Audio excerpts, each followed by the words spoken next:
is Monty in the Morning, the show Phoenix Magazine readers voted #1 talk radio show in Arizona. #1 during your morning commute. #1 whenever news breaks during your day. And #1 whenever and wherever you want to talk sports. Now it's time for Monty in the Morning. Hey, yo, man, how the heck are you? It is the Monty Show. A pleasure to be with you this freezing-ass cold Monday. It was 11 degrees when we walked in the building today. Here at the Mavericks Center, where the Utah Grizzlies swept away the Rapid City Rush this weekend. Amazing weekend of hockey. All right, that's going to be the league because nobody wants to talk about LeBron getting screwed. The Jazz trading Mike Conley. And the NFL, I think, having a miserable weekend of football. Oh, by the way, this fine here, positive, upbeat program is brought to you by The Advocates.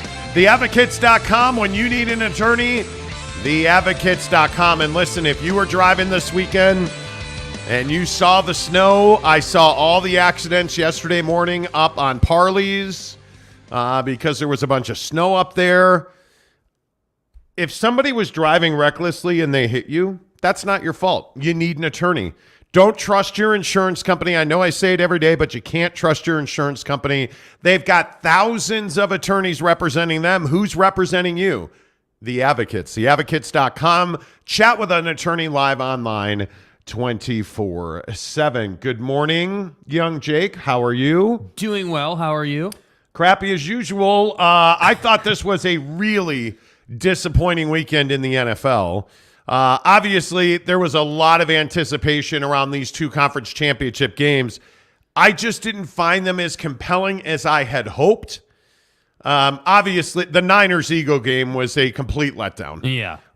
With the injury to Brock Purdy, that clearly changed everything in that game.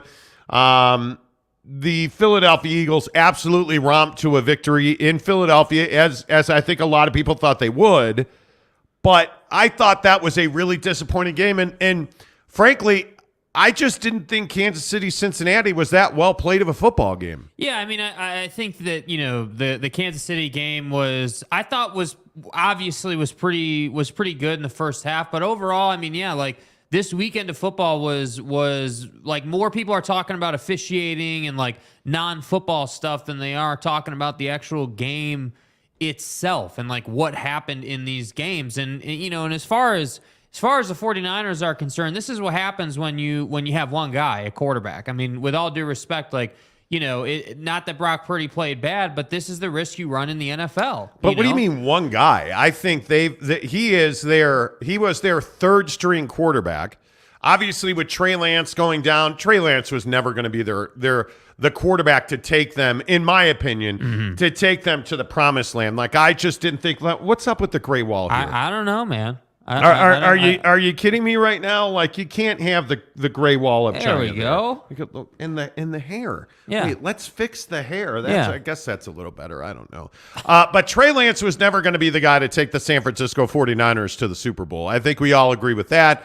You knew it was only a matter of time. Water's wet. Jimmy Garoppolo has a serious injury. Right. But Brock Purdy, I think, came in and has played exceptionally well in the opportunity he's been given, and it's really unfortunate that he got hurt on the first drive of the game. Now, why did he get hurt? Because this Eagles defense is dominant. Because Hassan Reddick has been one of the most under-the-radar stories of the year. I think he's been one of the most dominant defensive players in the National Football League, and nobody has talked about him. And again, I think the hype machine didn't do this Eagles defense justice. They have been, I think, in the second half of the season, the best defense in the National Football League. And I think we found out why yesterday, because they get after the quarterback's ass, they make it uncomfortable. And that play by Hassan Reddick, it's not even his explosiveness, his athleticism. It is his sound fundamentals to get to that elbow, to stop the arm, the wrist and the forearm coming forward. That's textbook pass rushing. That's textbook quarterback, defensive end getting to the quarterback. Like, that is all textbook. I don't think that was an accident. but I'm certainly also not going to sit here and tell you that, you got to have, quarterback depth. The San Francisco 49ers, in my opinion, had 3 guys at quarterback. Now, 2 of those 3 I thought played at a very high level when they were given a chance. Yeah, they did, and I just think what's tough is that's the NFL. I mean, the reality is coming into this game, you didn't have anybody behind Brock because of how the season played, how the season kind of worked out for you. So I'm certainly not sitting here saying they don't have enough quarterbacks in the organization. I'm just simply saying that it's unfortunate the position you were put in. That said, I don't think we should take anything away from Brock Purdy and what he's done. I think he had a hell of a rookie debut. I think this guy has a lot in front of him. And the only question is going to be, how the 49ers deal with roster turnover this offseason, because that's going to really be the both the question and the answer to, what they're going to do next year and how quickly Brock Purdy can ascend. Because I think the kid's got real talent. It's just a matter of him now getting healthy, because word is that, TJ may be on the horizon for him. So, and if you didn't see it, Brock Purdy had his elbow hit. And what happens is the arm comes forward and it really put a lot of torque on that ulnar collateral ligament, which is the pitcher's injury in the elbow. Now, he's going to have an MRI today. They're not saying that it's ruptured or completely torn. It may just have a tear in it, which would be a 6-week injury. So look for big news on Brock Purdy this week. Now, in the AFC, obviously, what I warned you about on Friday came true with your boy. Like, you knew that the Burrowhead stuff was going to come back to bite him in the ass, and you knew that the mayor of Cincinnati, making the ridiculous claims he made the other day. Did you guys see this? Out of the Cincinnati mayor saying this about Cincinnati versus Kansas City. Good afternoon, Cincinnati. I have a proclamation from the desk of the mayor. Be it proclaimed, whereas the Cincinnati Bengals are headed to Burrowhead Stadium for their 2nd consecutive AFC Championship game. Whereas at last year's game, the Bengals scored more points than the Chiefs, resulting in a Bengals victory and a Chiefs loss. Whereas Joseph Lee Burrow, who's 3-0 against Mahomes, has been asked by officials to take a paternity test confirming whether or not he's his father. Whereas all season long, Cincinnati has been on a path of destiny, fighting it out to overcome anyone who stands between them and a Super Bowl win. How stupid. Like, take a paternity test. Burrowhead Stadium. Like, you knew this was going to come back to bite them, and it came back to bite them mightily.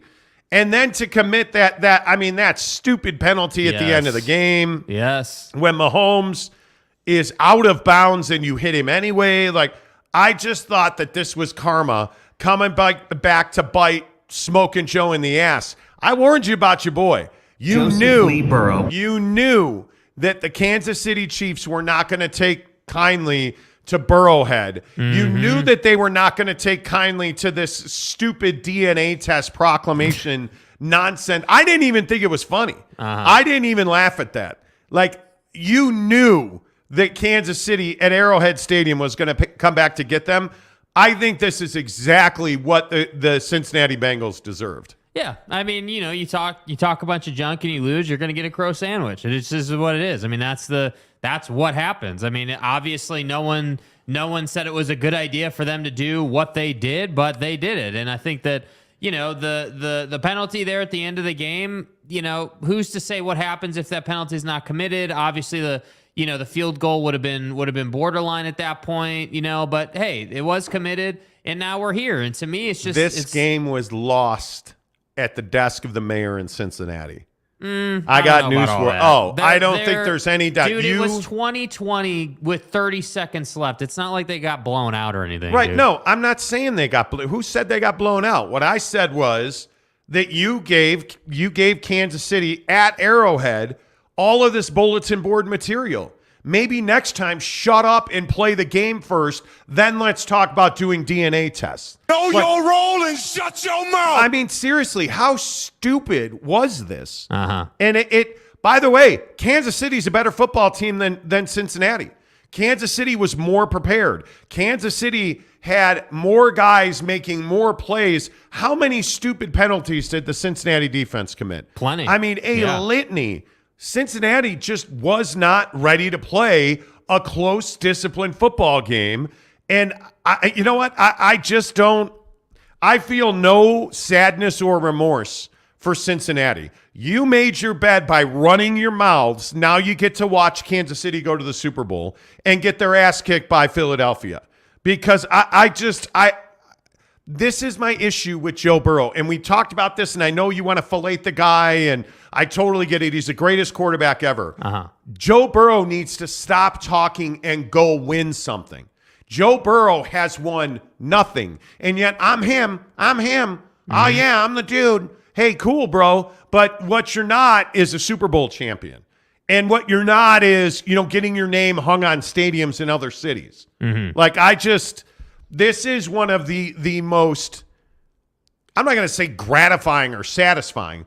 I just think Cincinnati got what they deserved, which was a really bad loss because you are fundamentally not sound, you're undisciplined, and you got beat by a better football team in Kansas City. Yeah, and I just look at it a little differently. I think that I agree they got what they deserved, right? Like, you talk a bunch of junk, you lose a game, you're going to get what's coming to you. I mean, that's just the reality of life. But I think I'm not going to sit here and say that they're not as good. I think they didn't execute when they needed to, which is the reality of the situation. I think they're more than capable of beating the Chiefs. They just didn't last night. And yeah, that was a dumb penalty. Wait. They're more than capable of beating the Chiefs. They just didn't last night. He's 3-1 against Patrick Mahomes. The good news is we're going home and we get to play next week. We get to oh wait, that's right. It was the AFC Championship game. Why are we so reticent to say the guy's 3-1 now against Patrick Mahomes? Because it doesn't matter. Well, it doesn't matter in the conversation. It doesn't matter. It does. No, it doesn't. Not when you talk Burrowhead nonsense. Not when you talk about DNA testing. Not when you say ridiculousness like I'm Joe Burrow him. Didn't say that. Oh, I'm him. Joe Burrow didn't run out the DNA stuff. That was the mayor. Come on, man. Like, it is, to me, I look at all these numbers. Kansas City was a much better football team. I don't even think the game was as close as the score. I think Kansas City, all of those injuries to the wide receivers, I think all of the injuries and the issues they had offensively, that's why this game was close. Kansas City was, I'm not going to say like head and shoulders. Kansas City was clearly the better football team. They were the more disciplined football team. They executed at a much higher level. They were clearly the more motivated football team. They had that extra gear to get around a corner. And how many times was Joe Burrow hit yesterday? Yeah, plenty. Repeatedly. Yeah, the offensive line did not play well at all. It's not that they didn't play well. They got beat by a better defense. Whatever you want to say. I mean, the reality is that if Joe Burrow had any kind of time last night, we'd probably be having a different conversation. But he didn't. He was hit repeatedly. 12 times. Yeah. It wasn't that he didn't have time. He got hit repeatedly. They got the quarterback 12 times yesterday. Yeah. Kansas City. Well, I know he's your guy. I totally get it. No, this is what you do, though. This is what we do on the show. When Dak had some huge performance, you were all about giving Dak his credit. And I'm not gonna sit here and say the guy's the best guy in the league, because he's not. But see, again, nobody said Dak Prescott was the best quarterback in the league. I never said that. What I said was Dak deserves more respect than he was getting. What I will say here is Joe Burrow didn't perform as well as Patrick Mahomes on one leg did. Patrick Mahomes made the only play that mattered at the end of the game. And then they take this ridiculously undisciplined penalty. Like, the Chiefs outperformed the Bengals by a lot. It's not like, have you guys looked at all at the team stats in this game? Like, when you look at first downs from penalties, Kansas City got 3 first downs from penalties. When you look at total drives, the Bengals had one more drive, and 3 less plays than the Kansas City Chiefs. The Bengals had one more drive and 52 less yards than the Kansas City Chiefs. What does that tell you? The Kansas City Chiefs were the better football team. And then when you start looking at things like penalties and mental errors, the Kansas City Chiefs had 4 penalties for 55 yards. In the AFC Championship game, the Cincinnati Bengals had 9 penalties for 71 yards. Mm-hmm. Oh, by the way, they also turned the ball over twice. Mm-hmm. Kansas City was by far a better football team yesterday. And had they been healthy, I don't think this game would have even been this close. Mm-hmm. It was simply a matter of... why are we okay to say if they had been healthy, this game wouldn't be close, but we're not okay to say that like a lot of this stuff is not in Joe Burrow's control? The interception, that terrible interception he threw was in his control. His inability to adjust to the pass rush, his inability to option out of certain plays to get into better looks against it's not like Kansas City was running crazy schemes and disguises. Mm-hmm. Like, we're sitting there, me and Mrs. Monty are watching the game, and I am calling out the guy that's going to blitz. This was not difficult. The Bengals just did not play well. They got beat by a better team. Joe Burrow got hit 12 times yesterday. 12. That's not an accident. That's an ass kicking. And, I don't right here. This is the perfect example. This is the perfect example. Sean Mierzinski blaming the officials for this game. Saying in a game like this, the refs shouldn't be a part of the conversation. The refs made themselves part of it. Come on now. That's a ridiculous comment. The last penalty alone. Yeah. The undisciplined nature of the Bengals defensively was just, you had penalties called where they had no choice but to throw the flag. It wasn't even, like on that last hit on Mahomes out of bounds, he's got both feet on the white. How many times are we going to talk about Eli Apple holding in the secondary? And the Eli Apple holding was an egregious hold. Clearly. An egregious hold. So I look, and I'm the guy that's defending Cincinnati here. I'm the guy that's trying to bring it back to the middle a little bit. But I'm not going to sit here and be like, oh, the officials had some huge role and they changed the outcome of the game. The officials wanted the Chiefs to win the game. Don't come in here and talk to me about how the officials gave the Chiefs an extra play. Go read the explanation, dude. You couldn't hear the whistle. There were clock issues. They had spot issues. It wasn't like they said, "Oh yeah, we'll just give the Chiefs another down." That's not what happened. I thought CBS did. There was a play where the Chiefs didn't get a first down. And everybody was like, all right, they're going to punt. And then all of a sudden, it went back to 3rd and 9, and the Chiefs had another chance. By the way, did the Chiefs convert on that? They didn't. So did the officials really determine the outcome of the game? No. And by the way, on the play that they got another shot on 3rd down, CBS showed a video of the official running in from the back, stopping the game. Yeah. But it was loud. You couldn't hear the whistle. There were 3 camera angles of that official running in, blowing the whistle. Had the whistle in his mouth, blowing the whistle, waving his arms. So give me specific examples then, Sean Mierzinski, if we're going to pull out the tin hats and, the NFL wanted the Chiefs to win. I just don't know why we got to go there. I mean, this is everyone wants to complain all weekend long yesterday about how, the officials decided all these games and, were way more involved than they should have been. It's like, dude, I don't necessarily agree with everything the guy's saying, but the reality is that Kansas City executed at a higher level yesterday. But I'm not the guy that's going to sit here and tell you that they're, way better or they're that's not me. I'm telling you that Joe Burrow had an interception, but I'm telling you before T. Higgins got hurt, Joe Burrow was bombing down the field. Joe Burrow was in that game. They were in that game, and then they fell apart late. And that's what happens in playoff football. And, Eli Apple holding and Osai doing what he did to Mahomes. You can't do that stuff, You can't bro. say that Joe Burrow played well when he was 26 of 41. That's not playing well. That's it. You can't throw 2 interceptions. That's not playing well. It just isn't. You can't be rated a 70 and have a QBR of 50 and say that you played well. Joe Burrow didn't play well. Mm-hmm. He just didn't execute. And T. Higgins went out later in the game, but the bigger injury was probably Boyd limping around, frankly. But he just didn't. Why is it so hard to say Joe Burrow got outplayed by Patrick Mahomes? Who I think now we can stop talking about Joe Burrow as the best quarterback in the NFL. All that went out the window. Mm-hmm. Patrick Mahomes is by far the best quarterback in the NFL. I don't even know that there's a conversation to be had there. I think by far Joe Burrow's the best quarterback in the NFL. Yeah.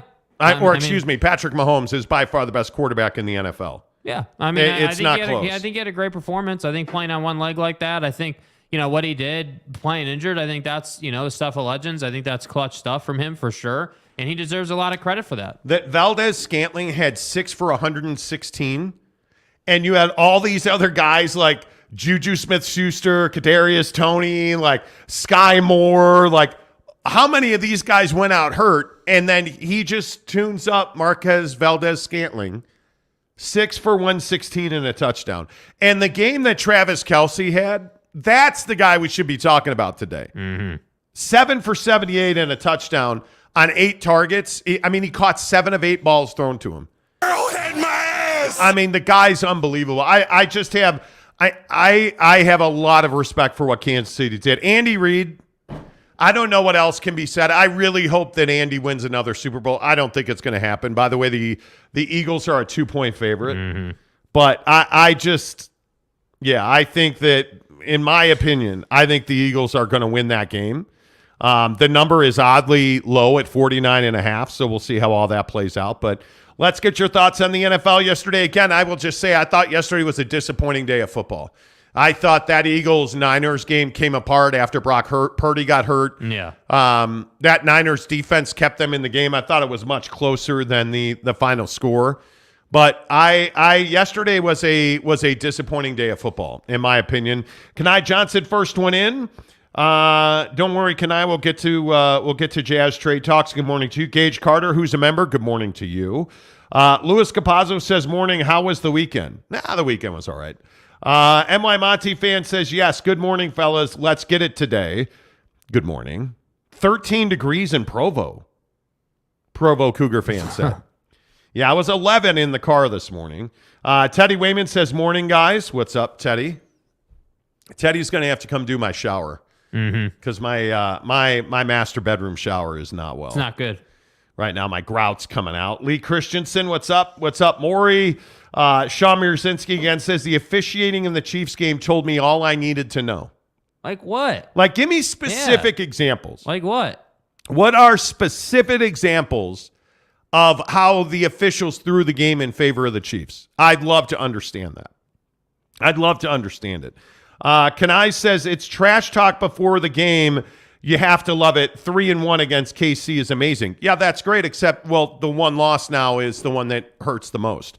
Because if Joe Burrow had played really well, if Joe Burrow had come out and dominated and, man, they just lost on, like even use your example of Dak Prescott. If he had hit somebody in the hands like Jamar, like the Jamar Chase catch way down the field. Yeah. That was a terrible throw. That is you're throwing in a double coverage, hoping for the best on 3rd and long. And you know what? Hey, it was completed. Jamar made an incredible catch there. But is that really a good throw? If we're being honest. No, it's not. It's a desperation heave on 3rd and long. Right? So are you then, let me ask you this. So if Joe Burrow plays well, do you think they win this game? If Joe Burrow has a typical Joe Burrow performance? I think they had a better chance of winning the game. I think the Bengals defense was just so unbelievably undisciplined.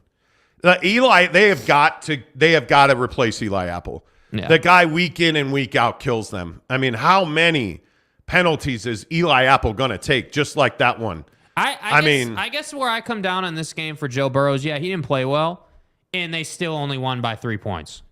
You only won by 3 points at Arrowhead, and Joe Burrow had a pretty average performance. So, you won the game. Yeah, you're going to the Super Bowl. And by the way, I do hope he wins the Super Bowl. I'm not an Eagles guy. I want Mahomes to win the Super Bowl because I think if he wins this one, now you're starting to push into elite. This would be his second. Now you can kind of see, okay, there's a path to 4. There's a path maybe to 5.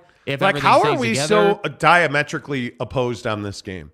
It's not that Joe Burrow didn't play well. He got outclassed by Patrick Mahomes. Because you're more interested in talking about that, and I'm more interested in saying, hey, that's great. Yes, he did. He did get outclassed. The reality is, though, it was 2020 with 30 seconds to go. So when we get down to it in sports, Joe didn't play well, 100%. He did not play well. But how much better is Patrick Mahomes if he's not hurt? How much better is Patrick Mahomes if? But he was hurt, and he still outclassed Joe Burrow. The biggest storyline in the game to me is the undisciplined play of that defense. 100%. I mean, it's just so and I'm unforgivable. not here for dude crying after the game, by the way. You made a choice to hit Patrick Mahomes.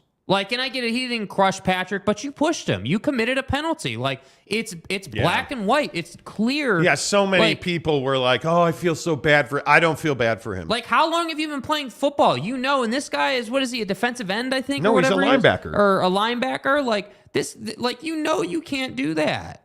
I just don't – I don't care. I mean, you are not a rookie. He's had a decent run for them. Like, you have to be better than this if you're Joseph Asai. Sorry, man. Like, I don't feel bad for him. I don't have any. You could sit there and cry crocodile tears, and you can say I have to be better. Well, you just wrecked a season for your team, because if he doesn't commit that penalty, that's a much tougher field goal to make. It was very clear that the football was not traveling off of the foot. Like, it was going to be, and I think Butker's an incredible kicker. Totally. But that penalty absolutely gutted them. Like, you just took the air right out of the building. I don't even know how else to describe that. Yeah. Luis Capazzo. Why can I not get that right? Luis Capazzo. Joe was sacked 3 times in the first. I finally sat down and watched the game. It was a fun time. There you go.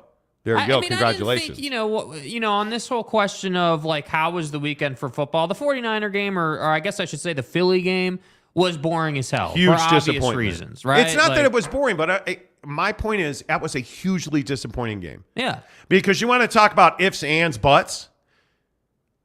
If he doesn't get hurt there, everybody kept saying, well, if Brock Purdy doesn't get hurt, they probably win the game. It's not that Brock Purdy got hurt. He got hurt because he got hit. Yeah. It's not like he just had some non-contact, or he got hit by Hassan Reddick. That's not an accident. That's not they got pressure on the quarterback. Yeah. Philly was by far the better team. Like, that's football. Like, that game is disappointing because of the outcome and how unceremoniously it ended for San Francisco, but I got news for you. That's football. It's not like, again, he tripped and fell walking out of the shower, man. Yeah. He got hit by Hassan Reddick. That's Philadelphia being a better defense than San Francisco was in offense. Plain and simple. So that game was disappointing. Yeah. I just did, like, the Kansas City game. I hate bad football. It's why I didn't enjoy the BYU season at all, as a perfect example. It's why Cam Rising's so frustrating. Because you just played bad football. Yeah. Yesterday, there was a ton of really bad football. That Bengals defense was such a letdown. Such a letdown out of a really good, what feels like a really good unit. That was a huge letdown. If Mahomes had Chase and Higgins, this game would have been a massacre. I would agree with that. They were down quite a few. Kelsey's a stud. He is becoming now. I think you got to start talking about him as arguably one of the greatest tight ends of the modern era of football. Yeah. He's remarkable. The way that he plays, the way he gets after it. Look, I think this Super Bowl now that they're going to play, there's a lot on the line for both Kelsey and Mahomes, and obviously Andy Reid. I think, you get number 2 at this stage in your career for Kelsey and Mahomes, and again, like I said, you can see a path to 4, 5. Like, you can see a path to, elite air in football. And to me, these guys are more than capable of getting there. And frankly, I think the only thing that separates Kelsey from, like, the Gronks of the world is just winning Super Bowls. That's it. Because I think Kelsey's just as good as Gronk was. Ron Nolan says, calm the F down, Monty. Like, what do you mean calm down, man? It's the NFL playoffs. If you're not going to get hot about the playoffs in the NFL, what are you going to get hot about? Yeah, I think there's a lot of controversy as far as opinion is concerned in these two games, and specifically the KC game. We obviously look at this game very differently, but there's no denying the outcome. Yeah, I don't know what game you want. I thought Patrick Mahomes was I thought he was great. And I'm I not thought saying he scintillating. sucked. I'm not saying he didn't play well. I get it. He played on one leg. You just got a mouthful of Joe Burrow. I get it. Totally get it. Talking with Raphael says amazing game experience beats youth. No, that's not what this was. This was not anything about experience or he's been here more. It wasn't about experience? Disciplined football out of Cincinnati repeatedly. Patrick Putting Mahomes yourself- made play Dude, after play, but- throw after right, throw. But that has nothing to do with experience, dude. If they Oh had my played God. a disciplined, clean game, maybe you wouldn't be here. Maybe we'd have a different outcome, but you didn't. You're crazy. You didn't. Patrick Mahomes, that run at the end of the game is experience. The throws that he made, those are experience. The decisions he made, those are experience. I have no idea what you're talking about. That experience played no role here. That's crazy. I totally disagree with you. Capazzo says, I love tinfoil hats covering smoked meats. They are arresting. Yes, I agree with that. By the way, I had the Papa Murphy's yesterday. Somebody said Papa Murphy's was closed on Sunday. Couldn't be further from the truth.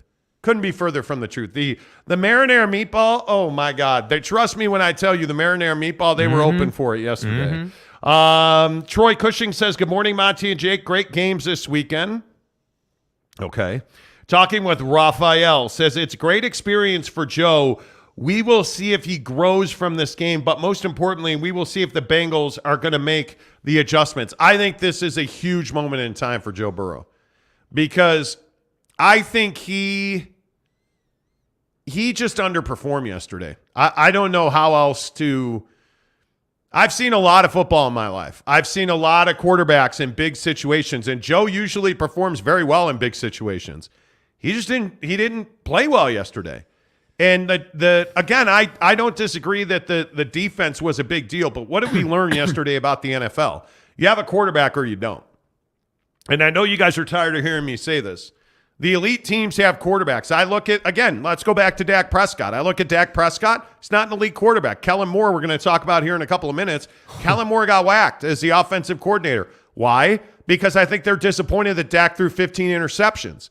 I look around this league, and whether it's the beloved my ennui, the Chicago Bears, or whether it is look at what happened to the Chargers now, with how much has their fortune changed since Justin Herbert arrived there, whether it's Joe Burrow, whether it's Patrick Mahomes, whether it's Aaron Rodgers in Green Bay. Look at all these quarterback situations across the NFL, and what you quickly understand is the elite organizations have quarterbacks. Tom Brady leaves New England. How have they done with Mac Jones? They haven't done well. How have the Jets perpetually ruined quarterbacks? Because they're not good at football. But then you look at Tommy going to Tampa, and what happens? They win a Super Bowl. This is not accidental. This is not the one exception that comes to my mind is Russell Wilson, because now I don't know if it was Russ or if it was Seattle. My guess is we're going to have conversations about Seattle's defense being a little better than we gave him credit for, because he's been terrible in Denver. Now, does that change with Denver making changes on their coaching staff? Maybe. But I'm telling you this now, Joe Burrow was not the reason that they won the game. You want to make an argument that Joe Burrow wasn't the reason they lost? Okay, I can entertain that. But the one thing I know is Patrick Mahomes is why the Kansas City Chiefs won that game yesterday. Joe Burrow is the reason, in my opinion, one of the big reasons they did not win the game yesterday. Pretty plain and simple. I don't know how else. I can agree with you on that. I mean, Patty is the reason they won the game. I will agree with that 100%. I just think we're a little bit different on, what this means for Joe Burrow and what does it mean for Joe Burrow? Like right now, what it means for Joe Burrow is, he underperformed in the biggest game of the year. What it means for Joe Burrow is, he's the second best quarterback in the league right now. Or if you want to make the case that Josh Allen's still better, whatever. Like he's top 3, undeniable. It's these 3 guys. And right now, Patrick Mahomes is number 1. I think there is separation between Patrick Mahomes and everybody else. That the performance that he put up yesterday, I just don't know how you criticize Patrick Mahomes yesterday. Like I'm not criticizing the guy. The guy is, I'm not saying you are. The guy is amazing. Yeah. I don't know how you look at that game and you don't say to yourself, Patrick Mahomes is the reason they won that game. His ability to move and throw off of his left foot, I've never seen a quarterback do that. He was quite literally throwing off of one leg for the last 3 quarters of that game. He looked fine in the first quarter. The second, third, and fourth quarter, he was throwing off his left foot and doing it quite well. And being, like that, the plays where he made to Kelsey, those quick outs, how can you be that accurate throwing off of the wrong foot? Well, and I think the touchdown to Kelsey, too. I mean it's the unreal. Impromptu rolling out to your right, flinging that thing, what was that, probably 30-ish yards or so at least. Again, the guy had a legendary performance. I mean, playing on one leg, you guys understand that a high ankle sprain is essentially damn near like a broken leg, right? Like you're a cup of coffee away from, having to sit out, the entire season or whatever. So it was a clutch performance 100%. Yeah. Right? I'm not the guy that's going to say that, that this knocks Joe Burrow down, a bunch of rungs or anything, or I think Joe didn't play well. Really? I think Joe, needs to continue to improve, but I'm still taking Joe Burrow over, Dak or Aaron Rodgers or. But that the difference is that's not the conversation. All of the Joe Burrow apologists that were saying he's the best quarterback in football, and I'm telling you, I know we talked about it last week. Yeah. The Burrowhead thing was a mistake. It just was this cat had not proved anything in the NFL. He's lost the 2 biggest games he's played in. The Super Bowl and I'm not saying it's his fault. Yeah, but he still lost. You're the quarterback. Yeah. You lost the game in the Super Bowl and now the AFC Championship. The 2 biggest games that you've played in the last calendar year, you've lost. Because the regular season, if you're an elite quarterback, you don't care how many games you win in the regular season. Just get me to the playoffs. Yeah. That's what Tom Brady always talks about. Tom Brady doesn't care what happens in the regular season if they make the playoffs. And I'm not the guy. You got to win something before we start naming stadiums after you. Mm-hmm. That's the issue. You got to win something before the idiot mayor goes and blows you up and asks for a DNA test to see if you're Patrick Mahomes' father. I have a proclamation from the desk of the mayor. I get fired up about stuff like this because you haven't won anything. And again, I just go back to this idea. Justin Fields, I'll use my guy, my quarterback. Right. Justin Fields is not an NFL caliber quarterback yet. He's not. Now, is he going to turn into a pocket passer that's amazing? No, he's never going to. But does Justin Fields ever win a Super Bowl? No, he probably does not, in my opinion. Is Justin Fields the quarterback of the Chicago Bears in 3 years? No, he's not, in my opinion. I would trade Justin Fields today to draft the top quarterbacks in college football right now. Bryce Young, again, I don't know why Bryce Young was at the Jazz game. I have no idea. My point is, Bryce Young is a guy that I want to be the quarterback of the Chicago Bears. You know why? He's a pocket passer. He's mobile. He's got a great arm, and he's wildly intelligent. That's what I want. I don't see that in Justin Fields. You know it when you see it. Is Joe Burrow a really good quarterback? He is. He really is. He's a franchise-level quarterback. Justin Herbert, who I want to procreate with, he's the greatest quarterback I've ever seen ever. Right. Who's never won a damn thing. He's never won anything. I think the Joe Burrow thing before yesterday was fine, right? Hey, you're 3-0 at Arrowhead. You have a lot of momentum coming into this game. But now that's all changed because you lost the game. Again, this whole thing about talking junk, I don't have an issue with you talking junk or with what the mayor did if you win the game, right? I don't have an issue with it if you win the game, but you didn't win the game. That's the problem here. That's exactly right. Now we get to sit here on our show and have a conversation about how Eli Apple's an idiot and how Osai committed one of the dumbest penalties I've ever seen. And then we get to talk about how Joe Burrow was rather average yesterday. Because, whether you want to say KC, crushed the offensive line or the offensive line didn't play well, whatever it is. The reality is they didn't get the job done, and that's what's frustrating to me. I hate when guys I actually like, because there's so few of them, right? But I hate when Joe Burrow loses a game yesterday in a mediocre fashion, meaning, hey, you didn't play your best game. You, all around, in all 3 phases, the Bengals got outplayed. And so now you're going home. I would have felt much better if you'd have played your best game and still lost. At least then I can say, well, Joe threw for 350 yards and 4 touchdowns. And, KC was just better because it's not Burrowhead, it's Arrowhead. Right? Like, I'd have felt a lot better about that. But I just have a bad taste in my mouth because I feel like he didn't get a lot of help on the offensive line. I feel like the defense committed a bunch of dumb penalties, and they just never got going in this game. And, yeah, the offensive stuff is on Joe Burrow. Your offense didn't have momentum. You had 2 big plays, and that was basically it. So, yeah, he's got work to do, 100%. But I'm not here for this guy somehow is not, not that you're saying this, but I think a lot of people are overreacting today saying, oh, Joe Burrow's fake or Joe Burrow's not legit. This guy is legit, and I think they as a team they got to move on from guys like Eli Apple. It has to happen if you want to beat someone like KC. Yeah, it's interesting. I don't mean to belabor the point, but again, I think Josh Allen, Joe Burrow, that group of quarterbacks, I mean, they're a cut above guys like Justin Herbert, for instance, because they haven't won anything. Josh Allen and Joe Burrow have gotten their teams to the playoffs. They just have not won a Super Bowl yet. Patrick Mahomes has gotten his team to the playoffs, repeatedly playing for a conference championship, winning a Super Bowl, and now going back to the Super Bowl again. Mm-hmm. I don't know if the Cincinnati Bengals have that organization that can absorb a loss like this just get right back to it. You guys remember when Tom Brady went to Arrowhead and beat Patty? And everyone was like, well, hey, you know what? That's Tom. No sweat off Pat's back, right? Like, Tom was just better that day. That's what I wish we were able to talk about today. I wish we were able to say, man, like, you played your best game and that's what you'd like. Yeah, that's what I would like. But it's just, I get frustrated because it's like, dude, like, man, like, I know that you had some injuries in your wide receiver core, but it's not like Pat was healthy. It's not like they were healthy. Like, no one's healthy. So it's just tough, dude. It's really, and I do think that this is the greatness of NFL playoff football, where you have these storylines and legacy, and like, there's so much here. Yeah, I just think it's pretty amazing. Sean Mierzinski says the PI in the 4th should have been called. Chiefs were holding all game. Hey, everybody holds all game. Yeah. Holding, you could call holding on literally every play.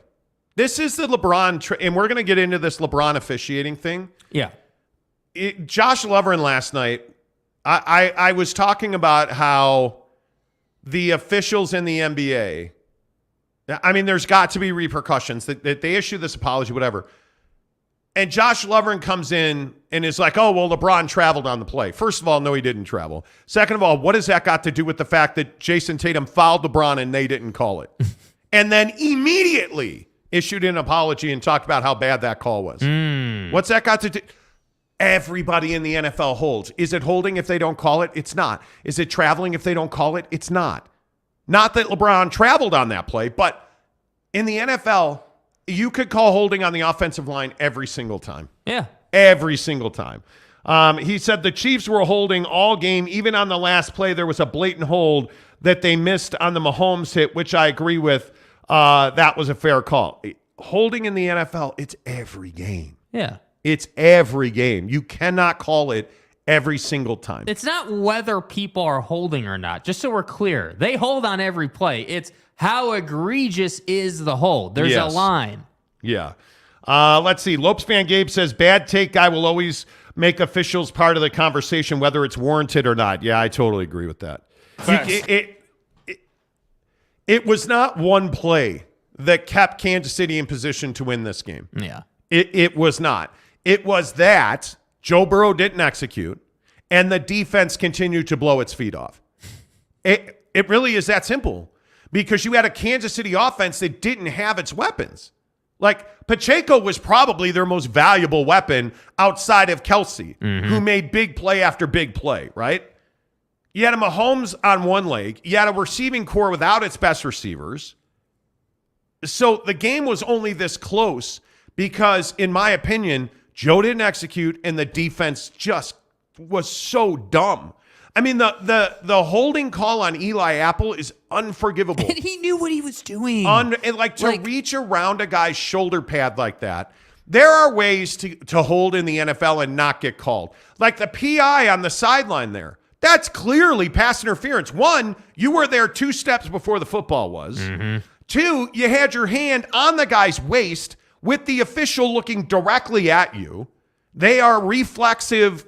That's a reflexive penalty.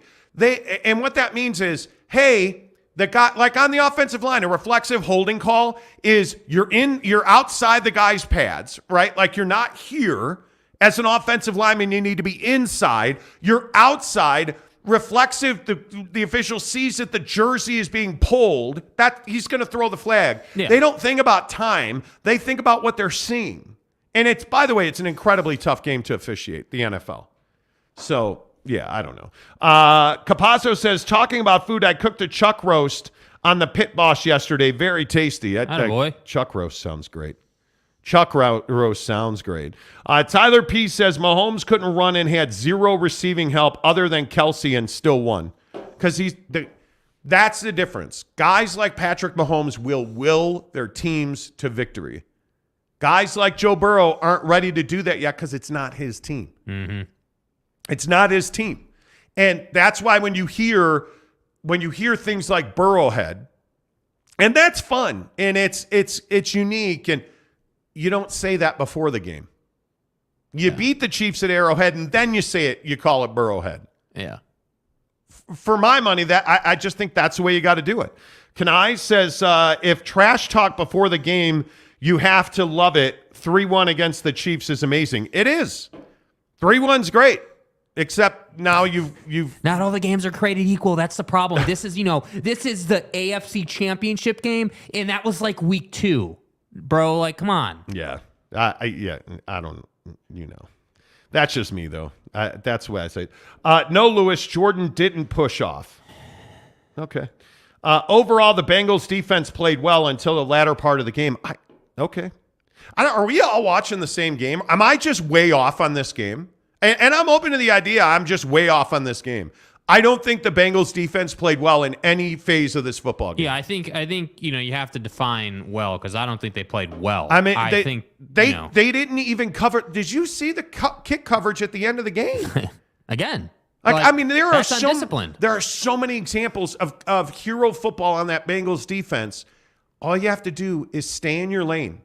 Do you understand now in the NFL that covering kicks is a position battle? Because you're not allowed to really run a wedge, so there's no blowing a bunch of guys off the line. Like, the Bengals defense, in my opinion, did not play well for any long stretch of this game. For any long stretch of the game. Like, you always had the belief that Kansas City was going to convert on 3rd and long. Mm-hmm. I don't know, man. Hey, maybe I'm wrong about this. I'm totally. I'm here for that. Listen, I don't think that you're wrong. I think that people look at this game in different ways. Like, just the same way that, we disagree slightly on Burrow and what happened and how this game kind of panned out. There's no denying that the defense and really the team in all 3 phases did not play well. Like the return is a great example. Yeah. You can't have that in that situation. You can't have the Chiefs get, what was that, 30 yards extra at least? I don't know the exact number, but that's a massive, if they don't get that return, the Patty Mahomes run and penalty never happens. It never happens. And the shame in it is, not only did you have the return, then you commit the penalty, so why don't you just put a bow on that present you just gift wrap and hand it off? Because that's what you did. And that's why it's so frustrating. I see people going back to that 3rd and 9 call. The play never happened. Yeah. There are multiple shots of the back judge coming in, waving his arms, blowing the whistle, but nobody could hear it because Burrowhead was so loud. The officials did not screw the Bengals. The Bengals put the officials in a position that they have to blow the whistle. Yeah. I feel like I'm fighting, and I don't know why I'm fighting. That's just my opinion. I mean, yeah. Anyway. All right. 12 minutes from now, we'll talk Utah Jazz basketball. Don't forget, all of our football talk on this show is presented by Barbecue Pit Stop, bbqpitstop.com. Dude, I did it again. Saturday, I made arguably the best breakfast I have had in years. I had asado scrambled eggs and asado pork chops that were Oh, man. And I'm a huge pork chop guy. I had forgotten about it. And then I rolled into Harmon's the other day, and they had these pork chops that were just off the bone, nice fat, like looked really good. Broke those open, put a little olive oil on my pan to coat it, poured the asado in before I put the pork chop in the pan. Let the oil and the asado coagulate. Yeah. You drop that pork chop into a nice hot pan. Really, really injects that flavor into there. Like, it was unbelievable. Scramble the eggs with more asado seasoning. You toast up that English muffin, and it was just, dude, it was divine. It was asado eggs. Bomb. I'm telling you, it is so good. Yeah. Asado seasoning, if you have not got the Flavor Knuckles asado seasoning from Barbecue Pit Stop yet, I just don't know why you hate yourself. Why do you hate yourself? Like, what is the issue here, man? bbqpitstop.com, bbqpitstop.com, or go to any of their 5 Utah locations. Layton, Lehigh, Logan, St. George, the Jeezy, or, of course, our good friends on State Street in Murray. All 5 of their locations, they all have meat counters. And, again, anytime you hear the words Barbecue Pit Stop, best equipment in barbecue. Yeah. By far. Barbecue Pit Stop, seasonings, rubs, sauces. They've got the best of the best. I'm telling you right now, that's why you go to Barbecue Pit Stop. Football at 50 and 60 seconds, where we hear about my guy getting arrested over the weekend. Tyler P. says, guys, stop with the refs. Holy hell, the Bengals played bad. They did. Yeah. They did. They played very poorly. Let's see. Ron Nolan says the whistle clearly affects the game. In some cases, determines the outcome. Not in this game. No. Not in this game. And you want to look at the Lakers Celtics game? The officials blew that game. The Lakers won that game, and it was stolen from them. The Cincinnati Bengals played terrible football, undisciplined football. That's why they're not going to the Super Bowl. Had nothing to do with the officials in that game. Tanner says you can't blame that on inexperience, Brandon. They did make the Super Bowl last year, right? But you had a linebacker at the end of a game lose his emotional composure and hit a quarterback that was 2.5 yards out of bounds. You know my real problem with the game on the line. Dude, you know my real problem was? If you're going to hit Mahomes, get your money's worth. Yes. Don't put a finger on him and then let him, like you barely touched him. But it doesn't matter because that's Mahomes out of bounds. And you injured your knee doing it. Oh, dude, bro. I like, thought are you kidding me? I thought Buddy was like not going to be able to walk, and then he walks back. Like, I couldn't believe that. Yeah, and then everybody's like, oh, look at him crying on the bench. You got to feel terrible for him. No, I don't, because you're mentally weak and you are inexperienced and you lost your composure. I could say that of probably about 10 players on that team. Mm-hmm. Like, yeah, I don't know. Final comment on this. Happy for Quinn to get a shot at the Super Bowl. Which Quinn? What do you mean? Like Quinn Snyder? He's a basketball coach, Brandon. Yeah. What do you? I'm kidding. I joke. All right. Football 50, 10 of the hour. Every hour on the Monty Show is presented by Papa Murphy's Pizza. And again, I just tell you, man, I had the marinara meatballs yesterday. Unbelievable. Like, they were so good. You know, the problem is my plan every time is to chop the meatball up and put it on my pizza. Because of course, I got the traditional crust, the barbecue sauce, extra onion. Oh my, the herb. The herb seasoning. Oh my God. Off the chain. Extra mushrooms. And I'm like, all right, I'll dice up the meatball. Never make it. Because the meatballs are so good. I just eat the meatballs, man. It's so good. And then today I'll go home and have leftover Papa Murphy's pizza. So good. So good. Make sure you use the promo code Monty25 to save 25% off your purchase of $25 or more. Really interesting story about Stetson Bennett, the now former Georgia quarterback Stetson Bennett. Dallas police got a call about somebody banging on a door in an affluent neighborhood in Dallas. Saturday, early Saturday morning. Turns out it was Stetson Bennett, who, according to police, was drunk in public, which is what he was arrested for. Stetson Bennett banging on a man's door at 7:10 in the morning. Overnight, Saturday into Sunday, 7:10 in the morning, you're drunk in a Dallas neighborhood banging on somebody's door. Yeah. My man had tied one on, which is surprising because didn't everybody say he's 25 years old and he's an old man? And it's a little surprising out of Stetson Bennett. Yeah, I mean, it's very much out of left field. I didn't take Stetson for the guy who, goes on a rager all night and then wants to knock on people's doors. Like that I didn't, when I heard Stetson, I didn't think of that. Like I don't equate the two. Yeah, so. The worst part about this is what this does is it damages Stetson Bennett. Like if you think about Baker Mayfield or Johnny Manziel, who are two guys that had similar issues, right? We know Bake got tackled by the police, and the problem here is you're not a 20-year-old college kid. You're a 25-year-old grown-ass adult, and I think this shows that you are an immature 25-year-old. And I think, man, that is so bad for Stetson Bennett. If I was an NFL team, I think I would probably take him off my board. Honest to goodness, because you're 25. I expect you to behave like you're 25, not 20. Yeah. If you're a 20-year-old kid and you're banging on a frat house door or whatever, or you're just asleep on a park bench or something stupid like that, like, okay. Yeah. College 20, kid. like, we get it. Little too much PBR, like, we get it. You're a 25-year-old man. That's the problem with this one.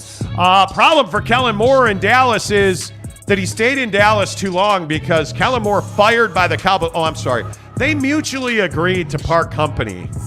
Kellen Moore, the offensive coordinator of the Dallas Cowboys, fired over the weekend. Mike McCarthy will call plays, yet he's going to get the job in Los Angeles for the Chargers, who already requested permission to interview him before he mutually parted company with the Cowboys. Right. I think this is a huge move for Kellen Moore. I think this is a big upgrade.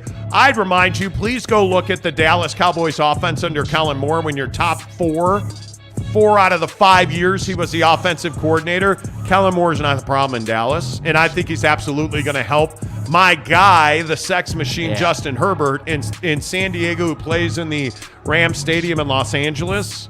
I think this is a big step up for Kellen Moore. Yeah, and the reality of the situation is Dallas is just one step closer to firing Mike McCarthy. I mean, let's just be honest. Like, okay, you moved on from an OC who had you fourth best offense in the league. So right there, if I just said that, you'd be like, well, why'd they move on from the guy? That's precisely my question too, right? And you're moving on from him because you're not ready to fire Mike McCarthy because you fired coach after coach. But I'm telling you now, this is make or break for Mike McCarthy.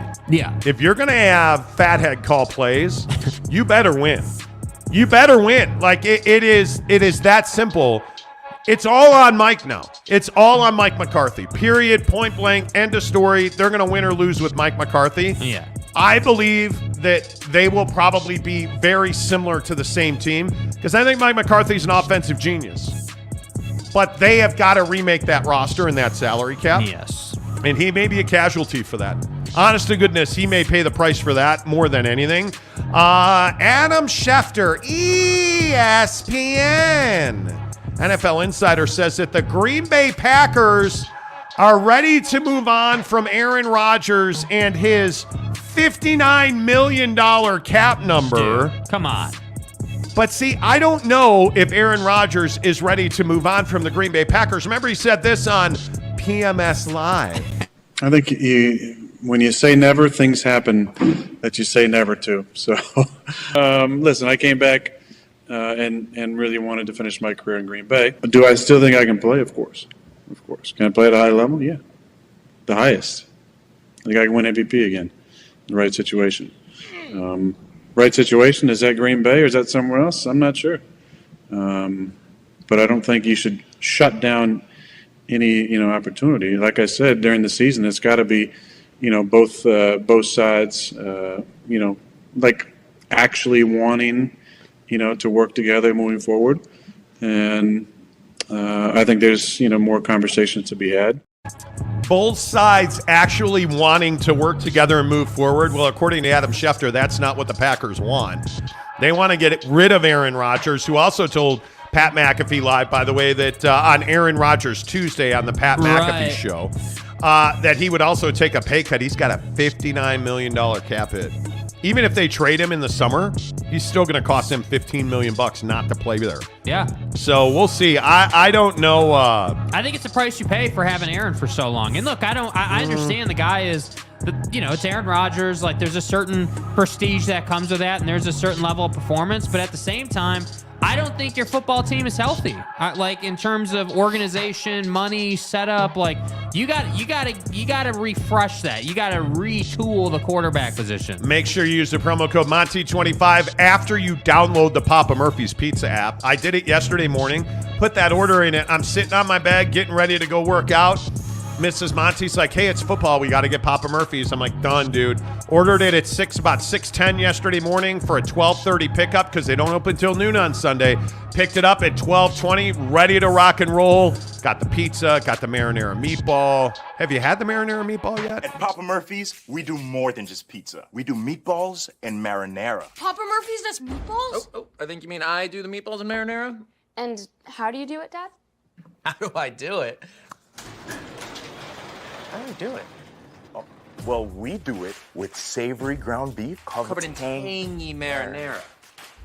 That's how, honey. At Papa Murphy's, we make great pizza. And don't forget the meatballs. Order now at papamurphys.com. Indeed, you do. Use the promo code Monty25 to get 25% off your purchase at $25 or more at Papa Murphy's Pizza. Make sure you tell them you heard about it on the Monty Show. And please, I'm telling you, make sure you get the marinara meatball, man, because it is absolutely amazing. Let's get a couple more comments here on Aaron Rodgers. Tyler P. says Rodgers is going to the Raiders.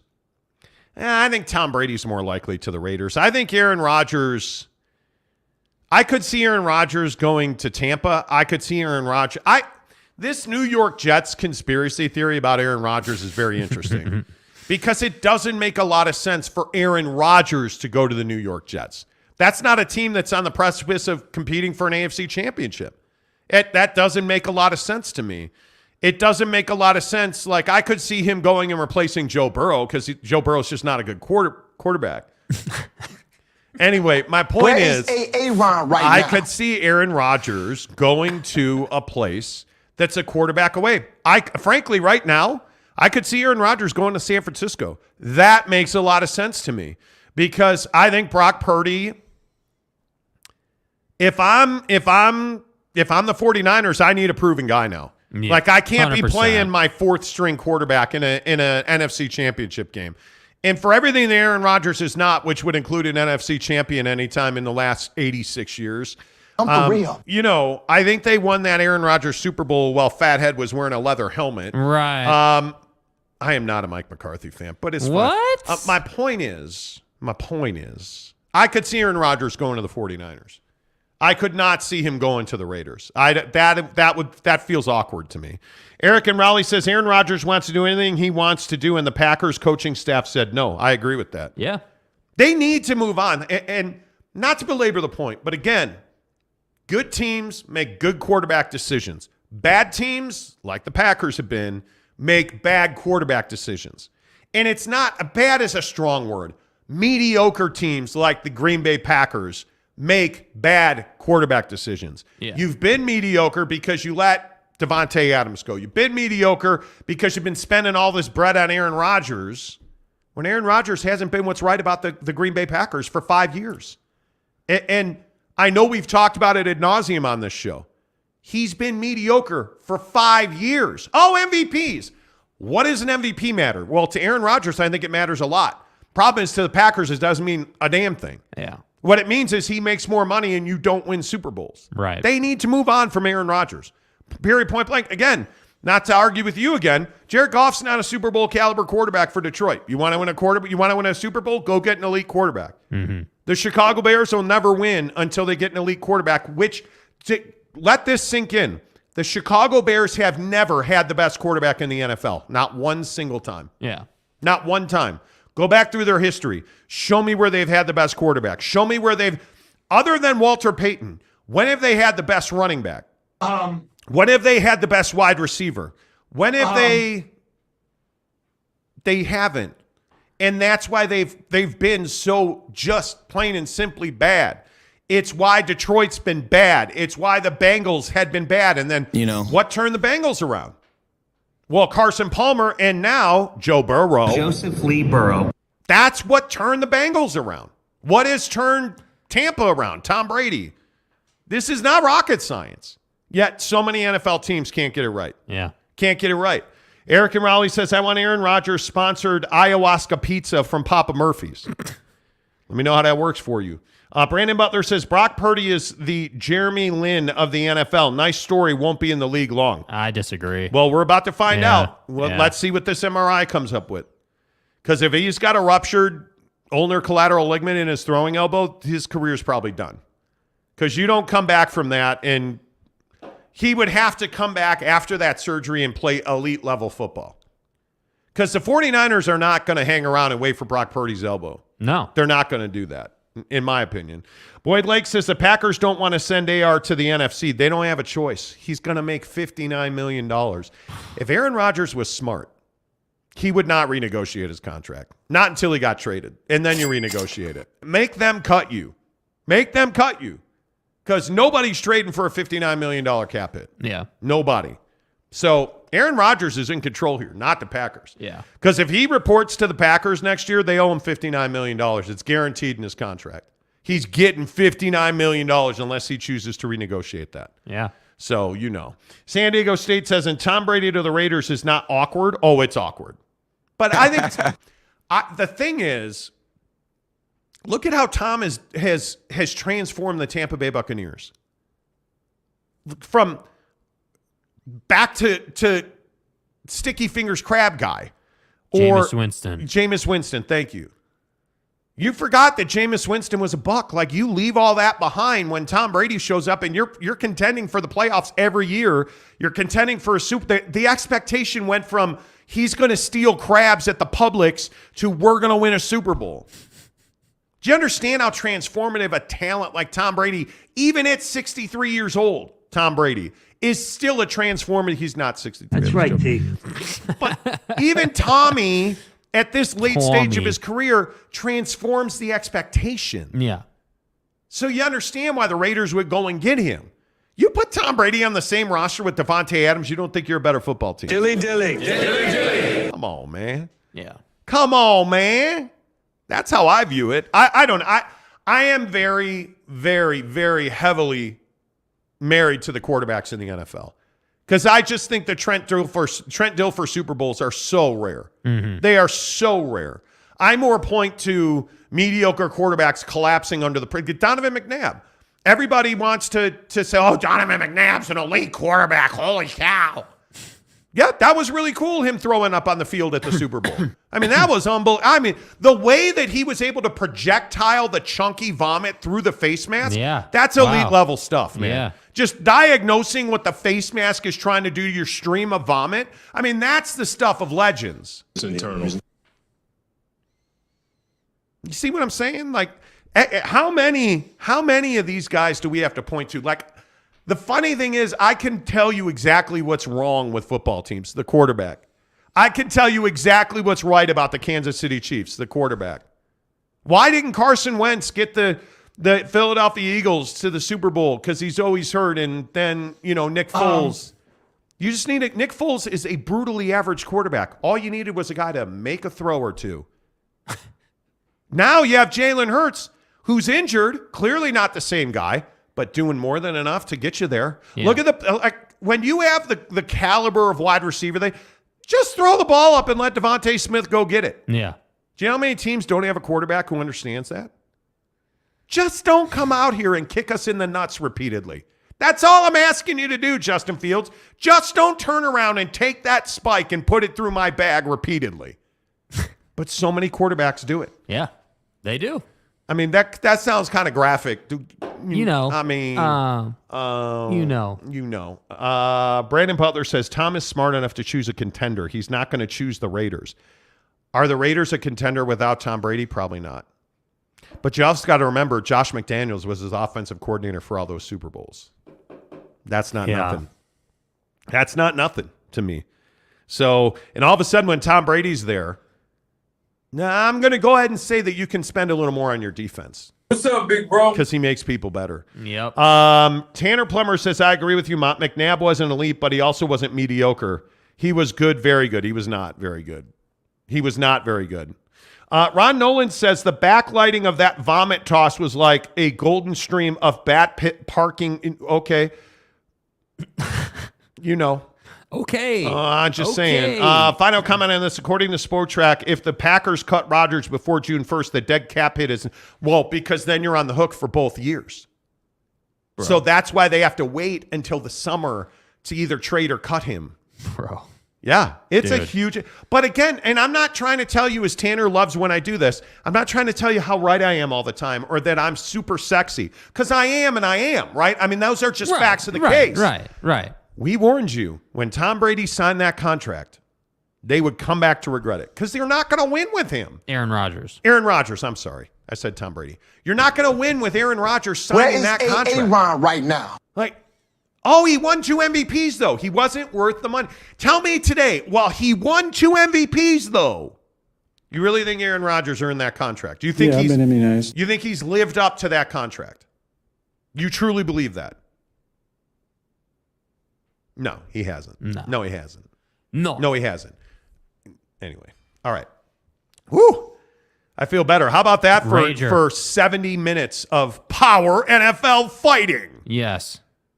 The Monty Show is presented by our good friends at The Advocates, theadvocates.com.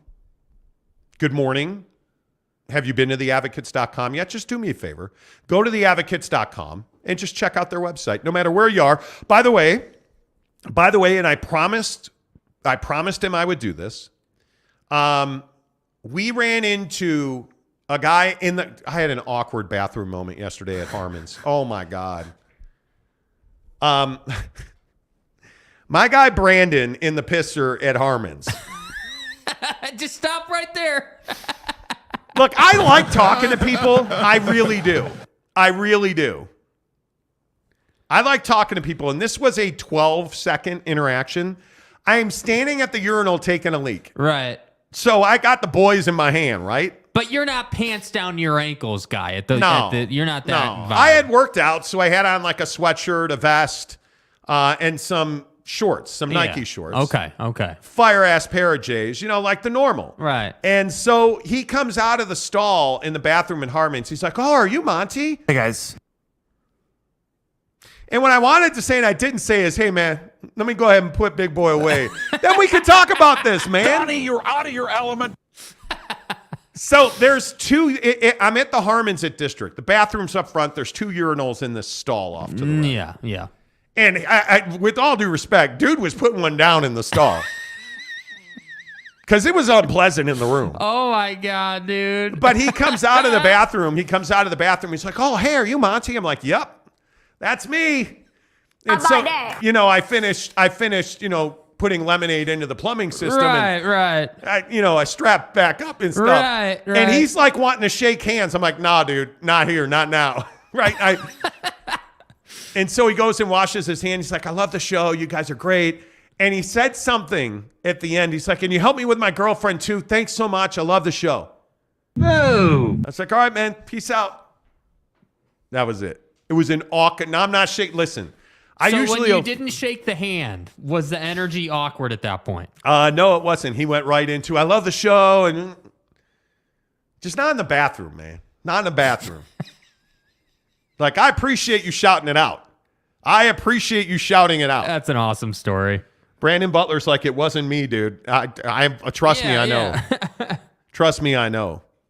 So Mike Maples says, just give me Hard Knocks in San Francisco if Brady or Rodgers is there. I think San Francisco is a great landing spot for Aaron Rodgers. I do. I played at Cal. I think that would be a huge get for them. Yeah. And then if you're really ballsy, you really want to win a Super Bowl, bring back Jimmy G to be your backup. Because you don't have a backup quarterback right now. You just don't. So but that's just me. Yeah, Christopher, I agree.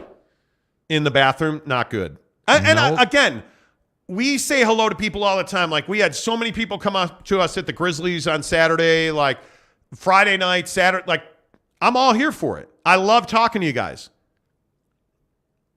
Not when I got it's in my hand. What am I supposed to do with that? It's fine. It's fine. It's fine. San Diego State says, "Let's go, Brandon." See, it all kind of works together, you know. All right. Theadvocates.com. Go and hit up. The reason that came to mind is I almost hurt myself trying to get out of that bathroom. Theadvocates.com. No matter where you are, big shout out to all of our listeners in Las Vegas, which is a market that is somehow, some way exploding for us right now. Love you guys in Vegas. Love you guys in Phoenix. Of course, our home is Salt Lake City. Love you guys here as well. All of you, hit it. By the way, Boise, what's up, Stephen Boise with the DM on Twitter yesterday during the game, telling me I was stupid and didn't know what I was talking about. DMs are open, bro. So what's up, Boise? Not good to see you, but sometimes People are misinterpreting what I'm saying. it's occasionally good to see you, and not really ever. No, it's not. Anyway, Boise, what's up? Theadvocates.com. Chat with an attorney live online 24/7 at theadvocates.com. Let's talk Utah Jazz basketball. I believe their season's over. They don't play for like a month. Well, Wednesday they play again. It just feels incredible that the Utah Jazz do not play until Wednesday. Yeah. When they host Toronto to kick off this long homestand here. How do you feel about the Jazz at this point? You know, we're damn near in February now. It's January 30th. You know, Wednesday's February 1st. Like, how are you guys feeling about the Utah Jazz? Because one of the things I thought was so interesting, I am not a fan of starting Olynyk and Walker Kessler together. Uh-huh. I'm not a fan of that. I would far more rather start Jared Vanderbilt and Walker Kessler together. That'd be my 4-5 combo. I'm not a guy that believes you should be starting Kelly. I don't value Kelly at that level. Now, I believe it's because they're trying to trade Kelly Olynyk and they have the opportunity to do that. I think that's why you continue to start him, because you don't want to hurt his value. But I think in the long term, the Utah Jazz have made the exact right decision here, making it clear. Will Hardy the other day said that Walker Kessler will be his starter at the 5 for the rest of the season, which is exactly the right thing to do, mainly because, well, we've been calling for him to be the starter for the rest of the year on this show. So I think that's absolutely the right thing to do.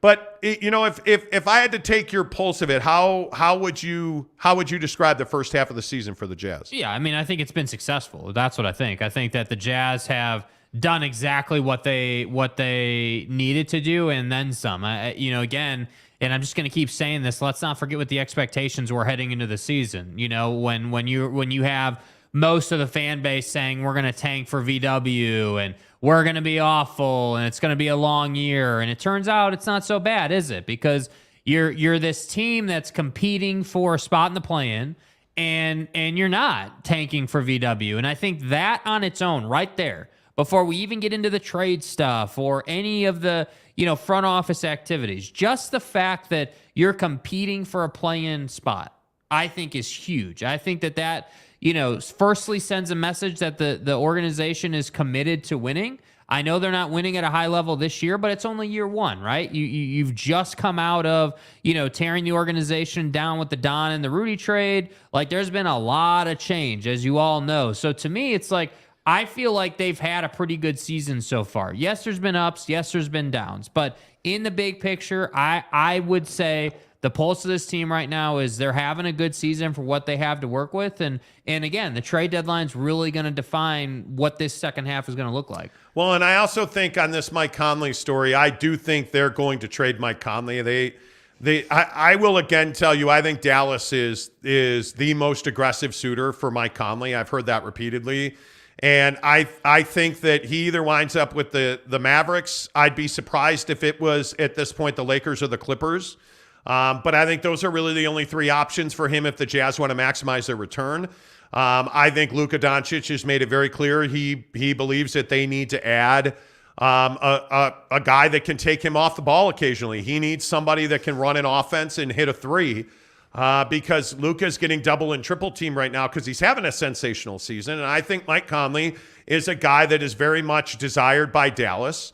I think that the bigger issue in Los Angeles is this thing with the Clippers. Like, they're a pretty good team when they're all together. They just don't have a floor general at the point guard spot. And I think that is clearly their weakness. I'd put them at number 2.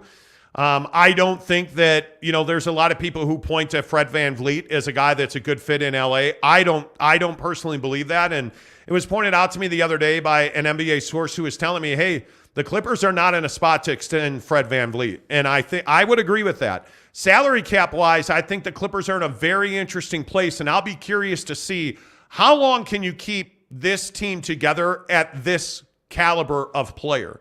Because their depth is no longer good enough. They need to add somebody they can count on. Now, obviously, that's an issue with Mike Conley, and I think the Clippers are well aware of the fact that he's a guy that's injured a lot. But the Jazz have done a really good job managing his minutes, keeping him healthy, keeping him fresh, and I think Mike's playing some really good basketball right now, which is why there's a lot of value in his game right now. I think Dallas, again, is the most aggressive team from what I've been told on Mike Conley, but I would not be surprised to see I would not be surprised to see Mike move. I'd be more surprised at this point if the Utah Jazz do not trade Mike Conley than if he were to be here after the deadline. I'd be really surprised by that because we only have now, 11 days until the NBA trade deadline. It's a week from Thursday. Yeah. And I'd really expect business to pick up next weekend. I mean, like, this Thursday, Friday, Saturday, I'd really expect some business to start getting done in this league because you're just out of time now. And as we talked about last week on the show, I think there are not a lot of sellers at this deadline. I think there is an exceptional amount of buyers, a lot of teams that believe they're at the level or above, and they want to add a guy like a Mike Conley. Dallas knows Luka Doncic is doing this on his own. I think the bigger issue in Dallas is what do they have to offer you 1v1? And I don't know that there's a deal 1v1 to be done with Dallas and the Utah Jazz. I know factually, though, that the Knicks, the Jazz, and the Mavericks could make a deal happen. I mean, Reggie Bullock's a guy that I think is very much in demand around the league as well. And that's why Dallas becomes this very interesting team at the NBA trade deadline because I don't believe they're sellers, but I also don't believe necessarily that they're buyers.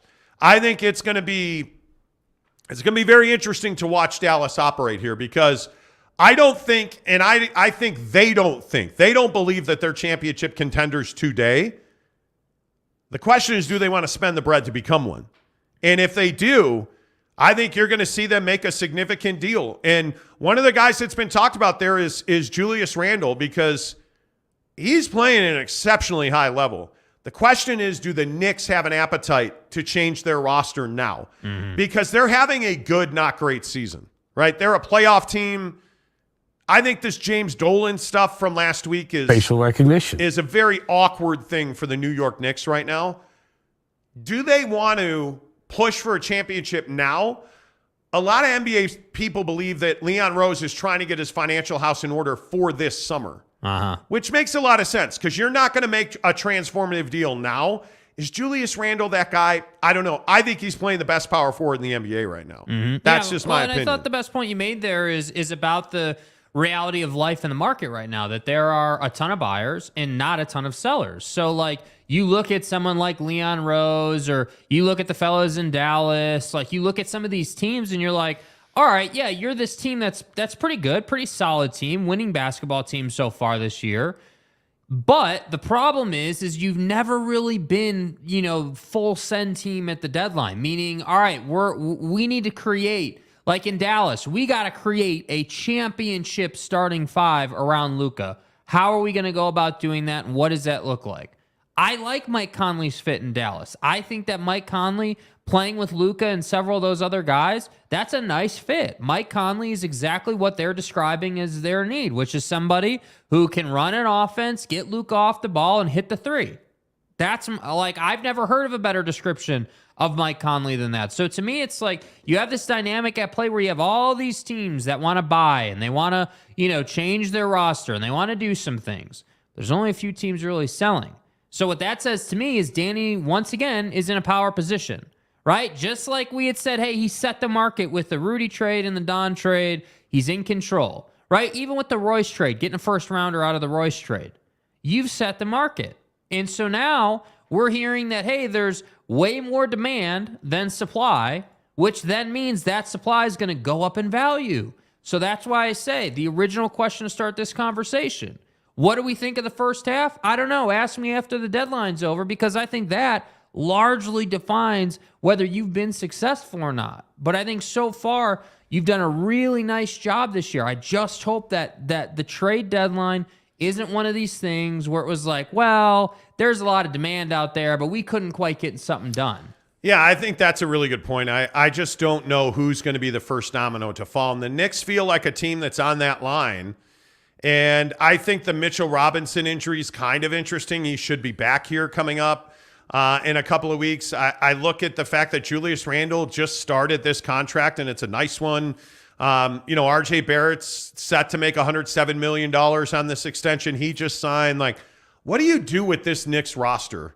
Because I think they're really interesting. What are the Chicago Bulls going to do with their roster?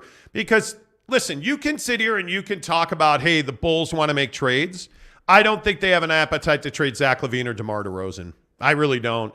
And the frustrating thing is that they are willing to trade Ayo Dosunmu now, who's a very nice young point guard, which is a bit frustrating as a Bulls fan for me growing up in Chicago. He's from Chicago. He played in Chicago.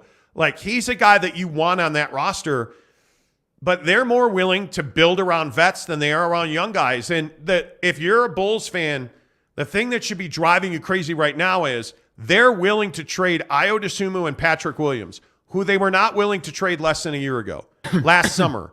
And their disappointment in Pat Williams is that he has not developed at the rate that they thought he would. So now you have Pat Williams and Ayo Dosunmu available. But as we told you last week, they're asking a king's ransom for Alex Caruso. Yeah. So essentially, Alex Caruso's not on the market. Nobody's given 2 first-round picks for Alex Caruso. Nobody. And again, I'll just go back to the Jazz on this, because NBA sources told me over the weekend the Jazz have been offered a first-round pick for Jordan Clarkson. And they have not taken that offer. They have a deal in place to trade Jordan Clarkson, and they have not accepted it. Yeah. And it's a first-round pick. And I think that's just craziness, because they want 2 first-round picks for Jordan Clarkson. Is Jordan Clarkson a guy that's worth 2 first-round picks? I don't think so. Yeah. I don't know an NBA executive that's willing to give up 2 first-round picks for JC. Well, and this is that conversation about supply and demand. I think Danny is trying to squeeze the absolute last drop out of every single opportunity that he can. And earlier, 5 minutes ago, you just pointed out that, hey, we're, 10 days away or whatever it is, 11 days from the deadline. And so to me, that says, hey, there's still plenty of time here, that we're still far enough away where that, like, I don't know if desperation's too strong of a word, but certainly urgency and like, hey, we got to get a deal done. The deadline's here. Like, we need to work with Danny on something. That feeling hasn't set in yet, in my opinion. And if it has, it certainly hasn't set into a length with, which, a team would be willing to overpay for Jordan Clarkson. Because I don't think Jordan's worth 2 first-round picks. And I don't think Danny thinks he's worth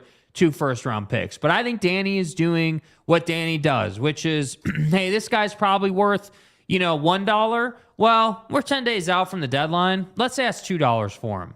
And then when we get like a couple days from the deadline, we'll vet some deals. We'll look at what's available and who we've talked to, and then we'll bring that price down and figure out where we want to move him. That, to me, is how Danny Ainge operates, in my opinion. That's how he goes about it and how he does business. So to me, it's like, whether I'm looking at JC or I'm looking at Mike or guys like, Threesley, Beastly, whatever you want to call Buddy, these are all guys that are available. And the Jazz are one of the few sellers on the market right now that actually have really valuable contributing pieces that championship caliber teams or even teams like Dallas, who are just mid-tier contenders, would be really interested in. And that's why I'm saying this first half has been nice. You've done more winning than people thought you would. You started 13-4 or whatever that was. You all remember it when everyone was saying this was a 55-60 win team, which is total crap, right? We know what this team is. They're a sub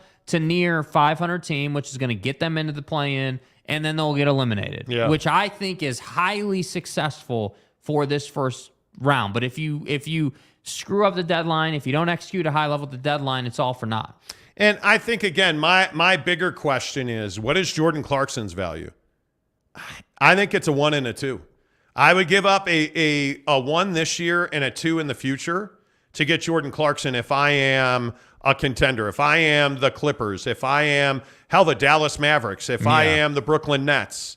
Like, there's a lot of value in that. If you're a team on the cusp, like, one of the things that I think is so interesting is, what are the Milwaukee Bucks doing?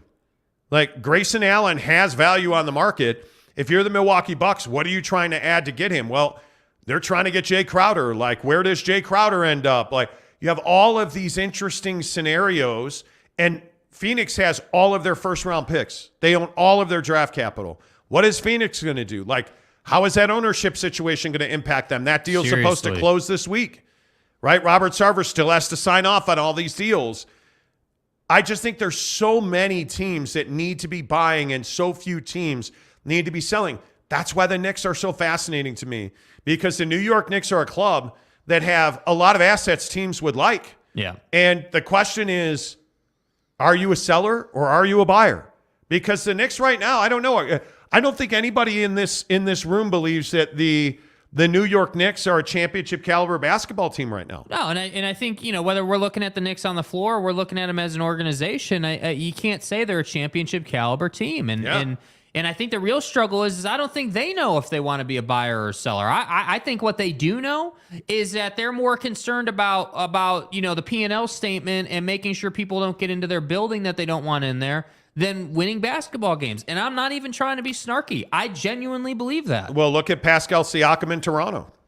Another great example. Does he end up in Phoenix? There's a lot of people who think Pascal Siakam is going to be a Phoenix Sun. Look at all the rumors around OG Anunoby and 3 first-round picks and like all this gas about him. Like, Toronto, again, is one of those teams that should be a seller, right? We're dropping names like Fred VanVleet and Kyle Lowry. Like, this nonsense to me about the Clippers trying to go and get Kyle Lowry because Kawhi won a ring with Kyle Lowry back in the day is absolutely asinine to me. I don't know why you would add a guy in Kyle Lowry who's this deep into his career. I understand the championship pedigree and the experience, but Kyle Lowry is not the guy that you're going to add to a starting 5 and think that that's going to push you across the line. That doesn't make sense to me. I still maintain that the best fit for Jay Crowder is the Milwaukee Bucks. Yeah. And I think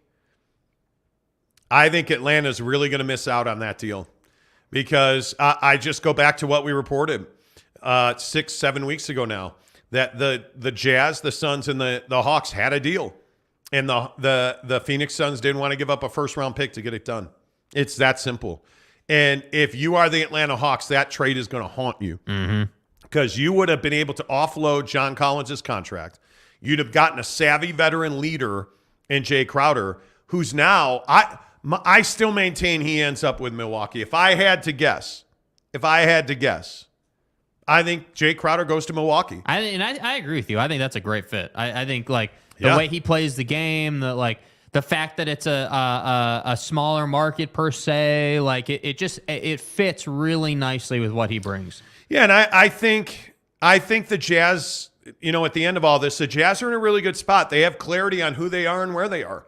And in my opinion, that is 90% of the battle in the NBA is clubs not understanding who they are and where they are. Yeah. Again, I asked the same question about the Phoenix Suns.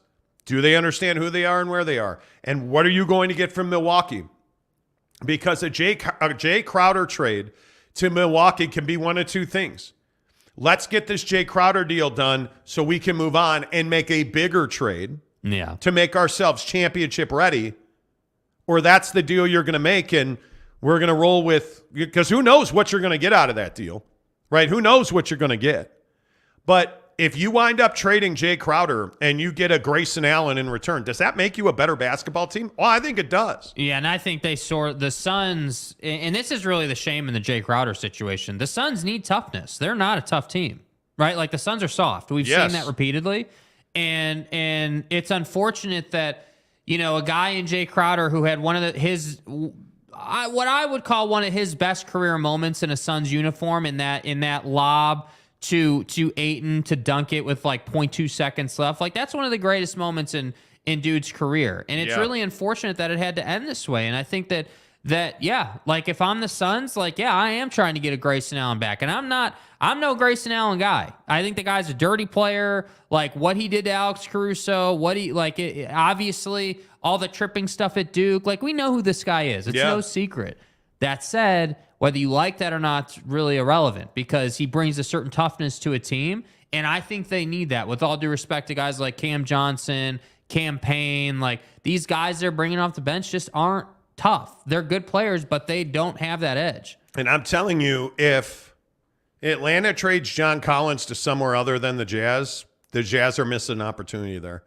Because I think he is exactly the solution they need at power forward. Facts. I mean, and we just talked about it to open the show, like when you're talking about Kelly Olynyk and you're talking about, hey, where does Kelly Olynyk fit and what happens? And, like I look at John Collins. John Collins is a guy you can put at the power forward for the next 5 years. Yeah. You can develop him into a better defensive player. He's already a serviceable three-point shooter. He's already a good rebounder. He needs to learn to defend in this league. And I think if you're the Utah Jazz, that's a deal you need to make. You absolutely need to make that deal, 100%. All right, let's get some of your comments in here. I see a lot of you in on these trade situations. Mesh says, what would you give up for OG if you were the Jazz? I'm not an OG Anunoby guy. And I don't think the Jazz are either. He is not. The problem is if you bring in a guy like OG and you start looking at his numbers, what does that deal do to your long-term fit? Yeah. That's what I'd be looking at. And if you're the Jazz right now, you have some really flexible salaries. I mean, Lauri Markkanen is on a deal that is a steal.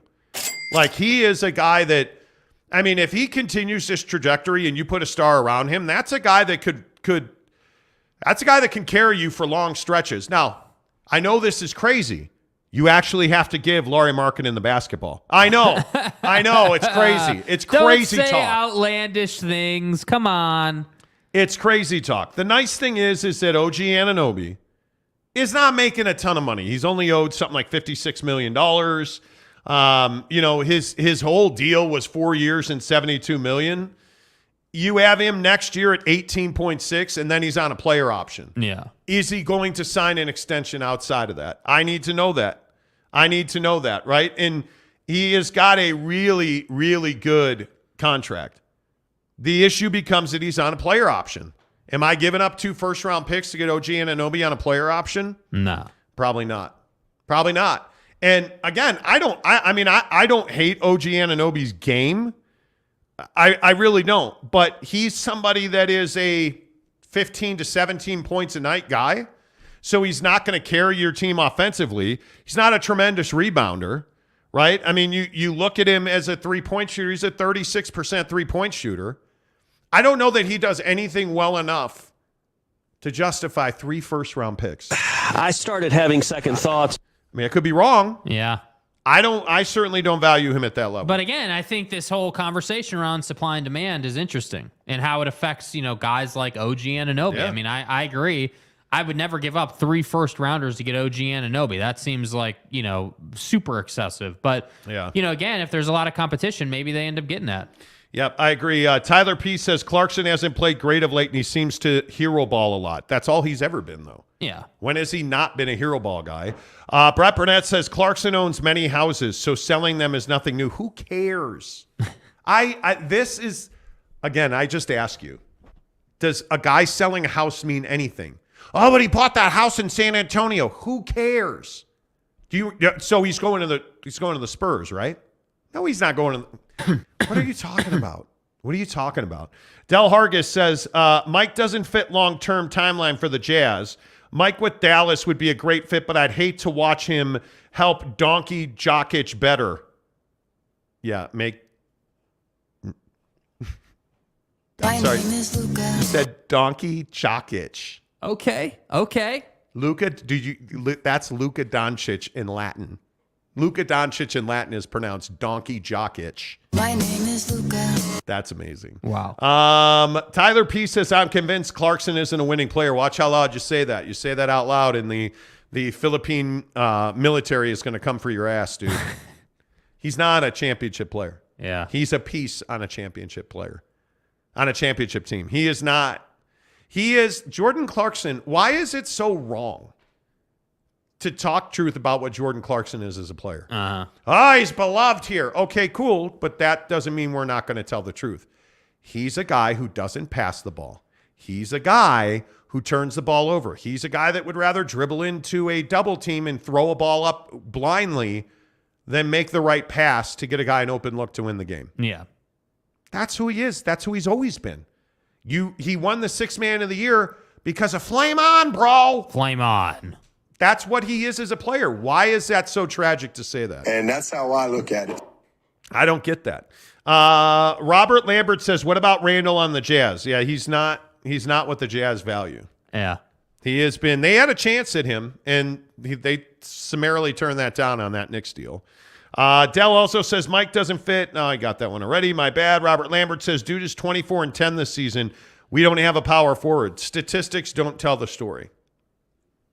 Julius is also a guy that's volatile. He's a guy that you don't know what you're getting every single day emotionally. So, I mean, he's a phenomenal player. I think he's been the best power forward in the league this year, statistically.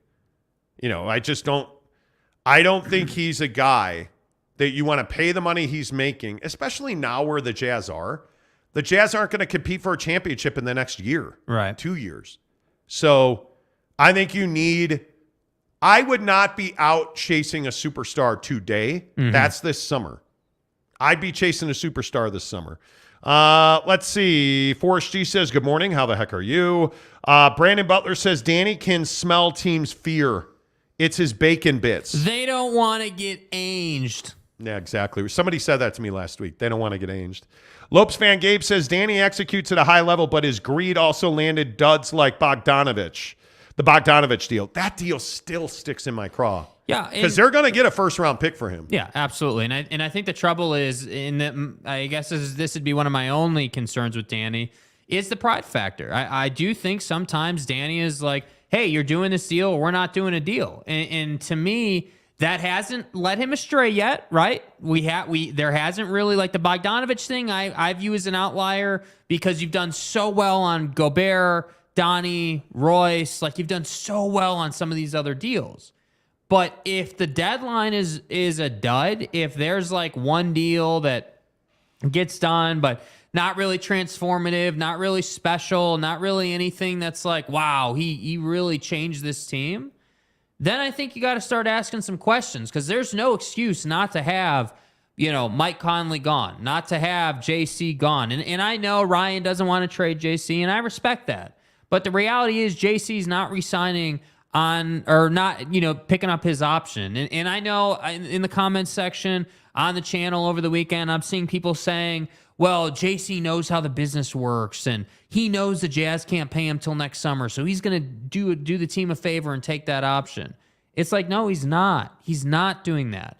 So when I look at Danny, all I'm saying is that at this deadline, we should see, Beasley, Conley, JC, these guys should get moved because there is demand and desire.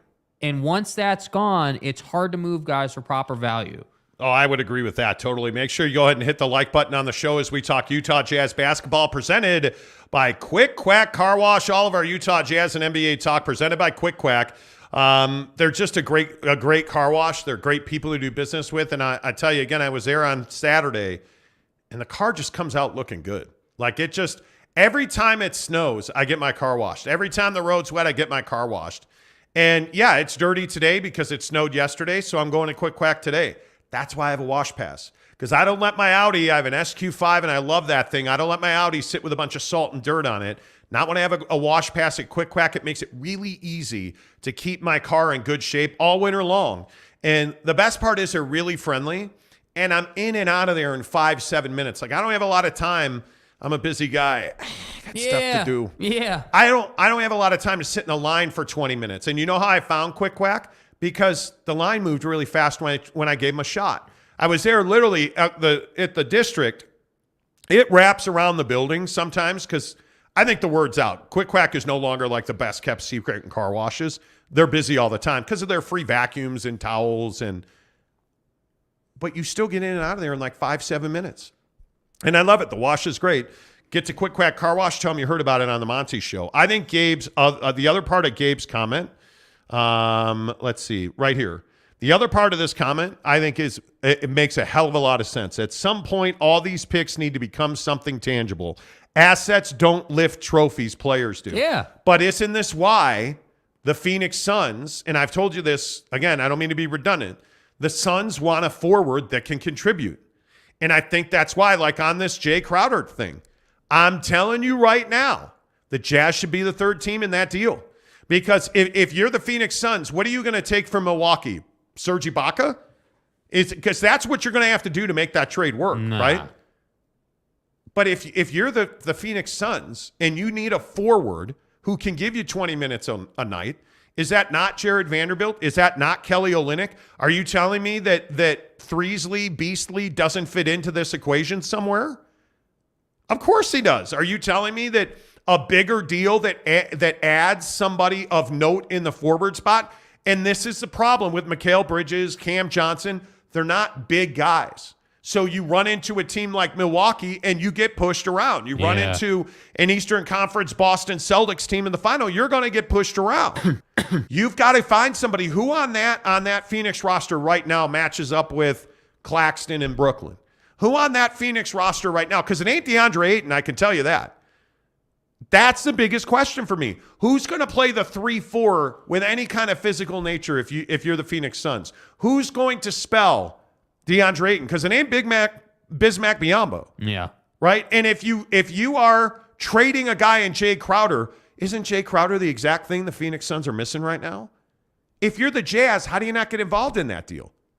That's why when you have all these assets and you have a Vanderbilt and you have an Olynyk and you have a guy like a Beasley, like a Clarkson, those guys fit in all of these situations with contenders. Yeah.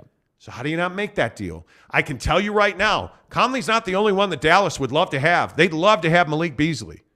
They would love to flip Tim Hardaway Jr. and turn him into Malik Beasley. I'd like that too. They'd love that. Well, yeah. Right. But you have to Gabe's point, you have to take these assets and turn them into something. It's great that you're collecting draft picks. Like an NBA guy I talked to on the regular called what the Jazz have nothing better than goldfish in a pond. Every time you acquire a first-round pick, just throw it into the pond with the other goldfish. But guess what? Those are eventually going to die if you don't flip them into something. Yep. Right?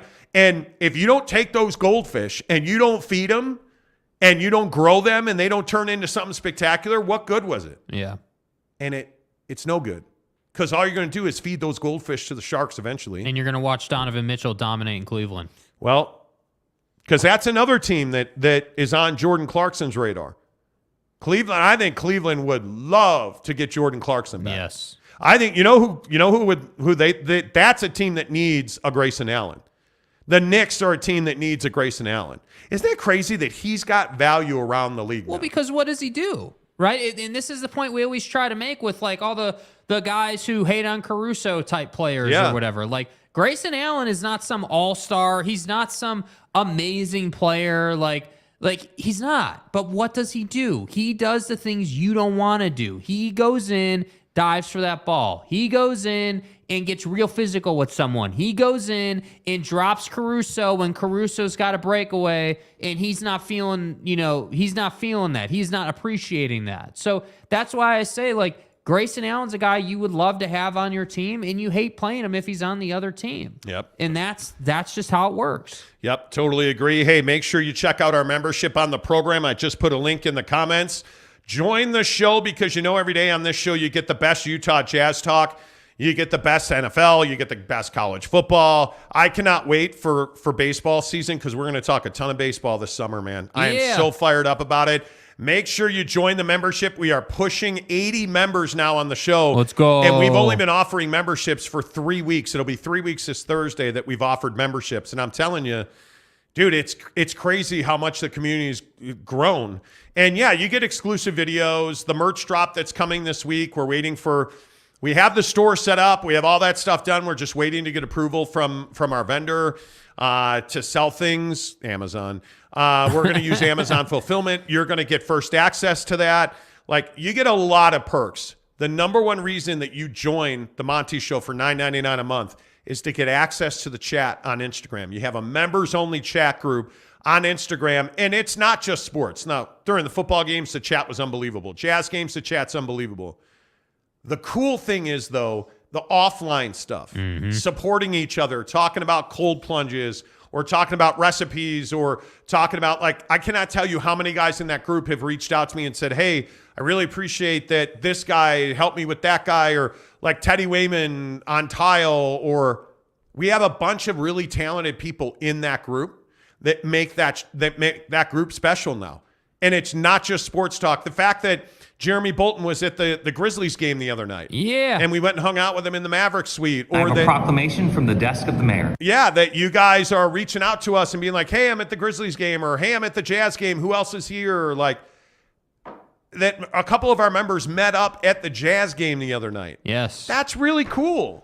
Well, we went to, we've gone to restaurants. We've gone to different places. Yeah. Like, and people have come and had lunch with us. Like, that's what it's about. Like, I know that, you've got 1,000,001 Netflix-style subscriptions that you're probably subscribed to, if you will. But the reason that I feel like our membership is more valuable than that is because it's personal interaction. I mean, we're literally in this group chat talking about everything under the sun, and that's the beauty of it. Like, on the show, we can only get to so many comments, right? Like, we get people all the time, oh, well, you didn't read my comment. Well, that's because we get like 4,000 comments a show. But if you're a member and you have that access, you can ask us anything you want. Like, we had a guy yesterday, I can't remember who it was, say, hey, do you have promo code for tickets to go see Monster Trucks? Because Monster Trucks are coming. Like, that's what I mean. You get access to that stuff. That's why it's worth it. Absolutely right. Make sure you click the link I put into the comments, or click the join button on your mobile app. Just really appreciate the way you guys have supported the show. I thought the thing the other day with, appreciating your wives and doing little chores around the house, and how can we, what are the little things we do? Like, that kind of stuff is amazing. James Knight, who's a member of the show, says the Cavs need to get past the Bucks, Giannis, and Middleton, Holiday. Well, I think that that's going to be very difficult to do, because I still maintain that Drew Holiday is playing at a very high level. That's a dude whose hands I want the ball on. Put the ball in his hands in clutch, and he's coming through. Yeah. Giannis put up a 50 spot yesterday. Yeah. I mean, rather easily too, I might add. Man, Brett Stubbs, good morning too. He says, I need to join. Yes, you do. Yes, let's go, Brett. Worth it. Let's go, dude. Worth its weight in gold, that's for sure. Brandon Butler says 60 days till baseball. Yes. Let's go. Tyler P. Lopes, Jazz are 2 to 3 years from competing. Winning trades now is important. Well, but it depends on what timeline you want to operate on. As the roster is constructed today, you're not going to win anything. You make a transformative deal in the summer now, because remember where they are. This is a 500 basketball team that is on the precipice of making a playoffs. I mean, you figure in the league, there's probably, I don't know, off the top of my head, 20, 25 players that are worth 10 wins a year to a team on their own. So, I mean, you have guys that you can try and go and get. I think what's important, though, through this process is not to lose the identity of this team, because with all due respect to Will Hardy, he's still earning his stripes too. And I think that we have seen some moments out of Will Hardy where it's like, okay, clearly this is a younger head coach. The Clarkson versus Philly thing, what was that, 2 weeks ago or whatever? Like, you've had some moments where you're like, why'd you draw this play that way? Or how are you handling Colin Sexton on the bench? Like, some things that Will Hardy's grown with too. So I think through this deadline, if you can create a team that is a winning team, I think then our spotlight kind of shifts to Will Hardy and just how far he can take a team like that with his ability. Yep, totally agree. All right, 10 to the hour, every hour on the Monty Show. It's Football at 50. We bring you the biggest stories in football. As always, it's presented by our good friends at Papa Murphy's Pizza. Again, I'm just going to keep saying it. The meatball marinara is redonkulous. Yeah. I said redonkulous. Not only are those balls huge, like the meatballs are just so good. They've got the marinara sauce. They've got the cheese that's just in the. Oh, you scoop that. You put the. Yeah. Telling you, you want to make a meatball sandwich? Papa Murphy's. Marinara meatball. You want to put meatball on top of a pizza? Marinara meatballs at Papa Murphy's. They're unbelievable. Make sure you use the promo code Monty25 to get 25% off your purchase of $25 or more.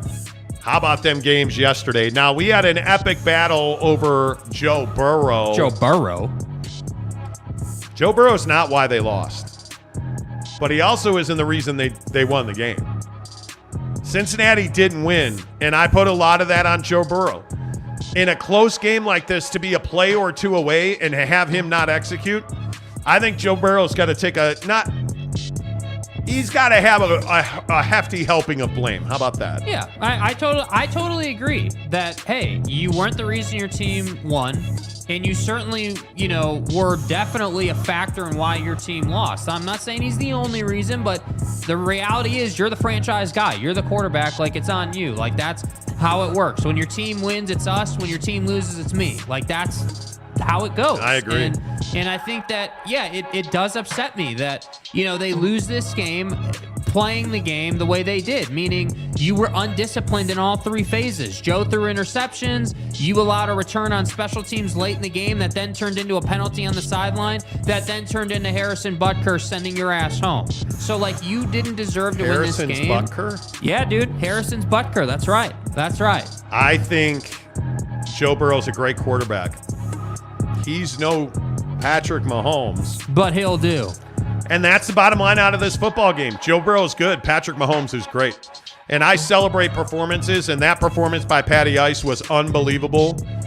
I think the way he executed, the way he moved that team up and down the field, the way that he operated to lead up to Harrison's Butker kicking the field goal. I just thought it was quintessential, awesome quarterback play out of Patrick Mahomes. And I'm not surprised by it anymore. It is, every time I see it, I'm just in awe of Patrick Mahomes in big games. Now, do I like his wife and his brother? No, they're annoying as hell. And unfortunately, we are going to be plagued with those two buffoons all the way through the Super Bowl now. If you don't follow them on social, please. Don't encourage it. Please do not. The Eagles, 31-7 over the 49ers. And hey, man, I don't think the Eagles played great football. I think they're by far the best defense in the NFL right now, and I would give them the edge over Kansas City in the Super Bowl. By the way, the Eagles are a 2-point favorite, 49.5 the number in the early lines on the Super Bowl. Uh-huh. I think that's justified. That defense is absolutely killer. And that you got Hassan Reddick, coming off the corner yesterday and destroying Brock Purdy's elbow on the first drive. That's what winning football games is all about. That's what big-time performers do in big-time games. I think that's, to me, that says all you need to know about this defense. They're going to get after Patrick Mahomes, and Patty's not going to be healthy. He's going to be more healthy. That ankle's not going to be a hundo P in the Super Bowl. I'm telling you now, I'm leaning heavy towards the Eagles in that game. Yeah, I think you're spot on with the Eagles defense. The X factor is his ankle. I mean, you've got 2 weeks now, really, to really rehab and really turn up the healing process. And yeah, he's not going to be 100%, but if Patrick Mahomes is, let's call it 80%, 70%, let's call it 70%. That's a damn good quarterback, right? That's a guy that's going to cause chaos for your secondary. So, to me, I have a lot of reservation about betting against Patrick Mahomes. And it's nothing against Jalen Hurts, nothing against the Eagles. But again, everyone wanted to die on this hill of experience in the first hour. Well, then go and die on the hill. Bet the Chiefs against Philly, because Philly's never been here, and the Chiefs have been here repeatedly. So to me, I think the boys in Vegas have set this -2 for Philly very much intentionally, because they want Patty to be the underdog. They want him to have this story of, hey, you got here on one leg. Like, it's brilliant. It's brilliant odds making to me that they did this. And to me, I think it's asking for trouble to bet against KC, but that's just me. Yeah, I'm not doing that. I'm not doing that. And I think when you look at some of the numbers on this game, the money line, there is no money line to bet here. I mean, Kansas City's plus 110. This thing's dead even, dude. Like, it's dead even. I would hold my bread until it's certainly the week of the game, but I'd be hanging on to my money long time now. Not until we get to like Saturday before the Sunday. Yeah. Which, by the way, for that Sunday Super Bowl game, we'll be in Lake Tahoe, or I will be in Lake Tahoe. I don't know. Are you going to Tahoe? I have no idea. Anyway, we'll be in Lake Tahoe for the Super Bowl. So, enjoy it, you dirty unwashed, normal commoners. Okay. Nothing? Okay, cool. I'm excited about that. We're going to Lake Tahoe to snowboard. We will be doing shows that week, by the way. Obviously, the Monday after the Super Bowl. Don't and all worry. that stuff. We'll Don't be there. worry. We're not abandoning you yet. The point is that we'll hook it up for the Super Bowl. I'm really looking forward to that. Don't forget, we'll also be in Arizona for spring training. So all my Arizonaites will be doing some big rig pasta and baseball games with you. Yeah. So stick around for that. Football at 50, speaking of awesomeness, is presented by Papa Murphy's Pizza. Use the promo code Monty25 to get 25% off your purchase of $25 or more at Papa Murphy's Pizza. And you better be ordering the marinara meatballs. At Papa Murphy's, we do more than just pizza. We do meatballs and marinara. Actually, I do the meatballs and marinara. And how do you do it, Dad? How do I do it? How do I do it? Order now at papamurphys.com. Exactly right. Use the promo code Monty25 to get 25% off your purchase of $25 or more at Papa Murphy's Pizza. Let's get a couple more of your comments in here. Why are we talking about Britton Covey all of a sudden? What the hell happened here?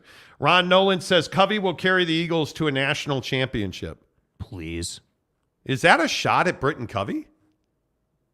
Are you being serious with that? Britton Covey is the kick returner of the now Super Bowl contending Philadelphia Eagles. Britton Covey is going to play for a Super Bowl, and somehow you're criticizing him for that? See, I'm here for the rivalry and stuff, but let's not be fools, man. Are you kidding me right now? If you're not rooting for Britton Covey, there's something wrong with you. Britton Covey's a good dude who has no business playing in the NFL, and he's busted his ass to get there. Are you serious? Come on now. Ron Nolan also says, you guys haven't mentioned anything about Britton Covey's championship touches last night. Yeah, that drives me crazy. Brother says, I was right from my prediction. I say Eagles Chiefs. Andy Reid's revenge, the battle of the Kelsey brothers. Okay. I don't hate that. This isn't a battle of the Kelsey brothers. I mean, There's the guy's an only offensive one lineman, Kelsey. you know. Well, I mean, he's a pretty good. Come on. You know. K. Nurin says, all you need to say is Mahomes. Exactly right. Exactly right. Yeah, I don't. Yeah. Anyway. Good morning, gents. Thank you for the show. Kudos to the crowd at the Grizzlies game the other night. Dale Donut says, yeah, packed house. That was awesome. Yes. First sellout of the season. Let's see. Tanner says, a national championship, Ron. That's what I'm saying. What are you talking about? What are you talking about? Whoa. Jeremy says, huge BYU fans in my house, and we root for Covey. How do you not root for Britton Covey? It's everything you want in sports. How do you not? Like you just said it best. Like the guy had no business being in the league. But what has he done? He's worked his ass off, and he went through the practice squad route, if memory serves. I think he had to spend time on their practice squad for a minute to get into the special teams room, so then he could start doing that, because he's not physically gifted enough to play slot in the NFL, right? Like the way he would at Utah. Like this is no Wes Welker, right? He's not Julian Edelman. He's not that good. But that doesn't mean he can't have a spot in the league. Yeah, I think that Britton Covey's a stud. Like there's just no way to... Anyway. There's only one Kelsey. What a casual take, Jake. What? Go ahead. Is your mic working? Okay, Cam Harrison. Good morning, Cam. Good morning, guys. Covey deserves it. Yes, he does. Yes, he does. I'm not here for, offensive lineman Kelsey is going to battle the tight end, one of the greatest of all time. Dude, it's not a fair comparison. No, it's not. He's a hell of a quarterback or a hell of an offensive lineman. But, K. Nurin says he's from Provo. He is, man. He is, Tanner says, also, here's another Ute connection. Jalen Hurts' quarterback coach is Brian. Do you think, Brian, everybody knows that, right? Dude, we're aware that, Mitch Wisnowski, was in the game yesterday punting. Quite literally, you have Wisnowski punting to Britton Covey. So a Ute punter to a Ute kick returner. Like, how awesome is that? Mm-hmm. I mean, that's so good for our state. Ron Nolan says Covey is a giant. He's 5'8", 170, fully dressed. Right. Why are you hating on Britton Covey? Like, get out of here, dude. Like, what is there not to like about Britton? What is your deal with Britton Covey? Like, are you just trying to be funny, or because I don't think that's funny at all, actually. How about the take that Super Bowl champions will finish with more wins at State Farm Stadium this season than the Cardinals? Now, see, that's funny. That's funny. I mean, listen, Britton Covey's not as tall as Kyler Murray, but he'll do. Right. He's no verticality, but he'll do. Come on, dude. What are the Cardinals going to do here? Well, I mean, how are you not all in on Sean Payton? Yeah, let's go into tinfoil hat mode for a minute. Everyone's like, hey, Sean Payton was seen wearing a red tie on ESPN. They're hiring him. No, dude.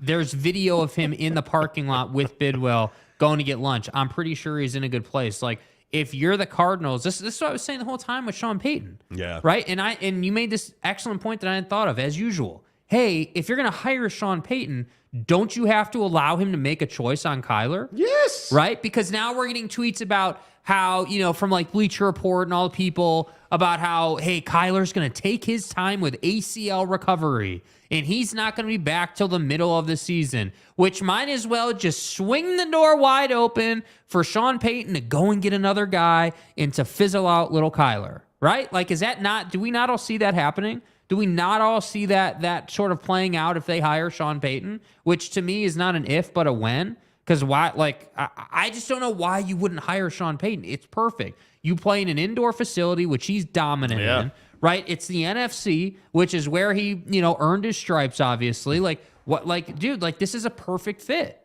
I love it. I love it. I mean, I think that he should be the next head coach. And if I am the Arizona Cardinals, I am giving him personnel decision-making.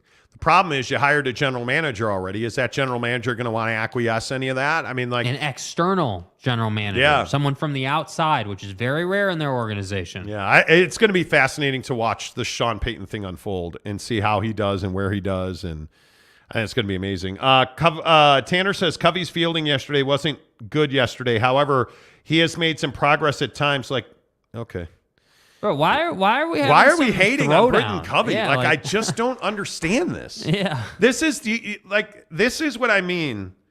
And Tanner, I don't understand the getting into the weeds on grading Britton Covey's receiving. Like, what are you talking about? Yeah, I don't know why Ron is on it either. It's weird. I don't understand it. And yeah. I just don't see why we're... Which is, just kind of weird. Right? Like, it is weird. It's just odd. Like, how did we get here? Like, how is he the guy? Like, how is he the guy you're picking on? That's what I don't get. Fat Jesus says, I don't know why Peyton would want to coach for the Cardinals, because he can have personnel control. Yeah. And they actually have talent. It's a matter...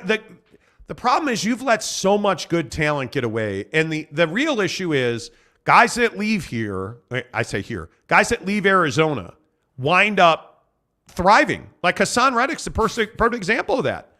He leaves, he comes back, he leaves, and now he's playing for a Super Bowl, and he's a building block, a foundational piece of that Philadelphia Eagles defensive line. Yeah.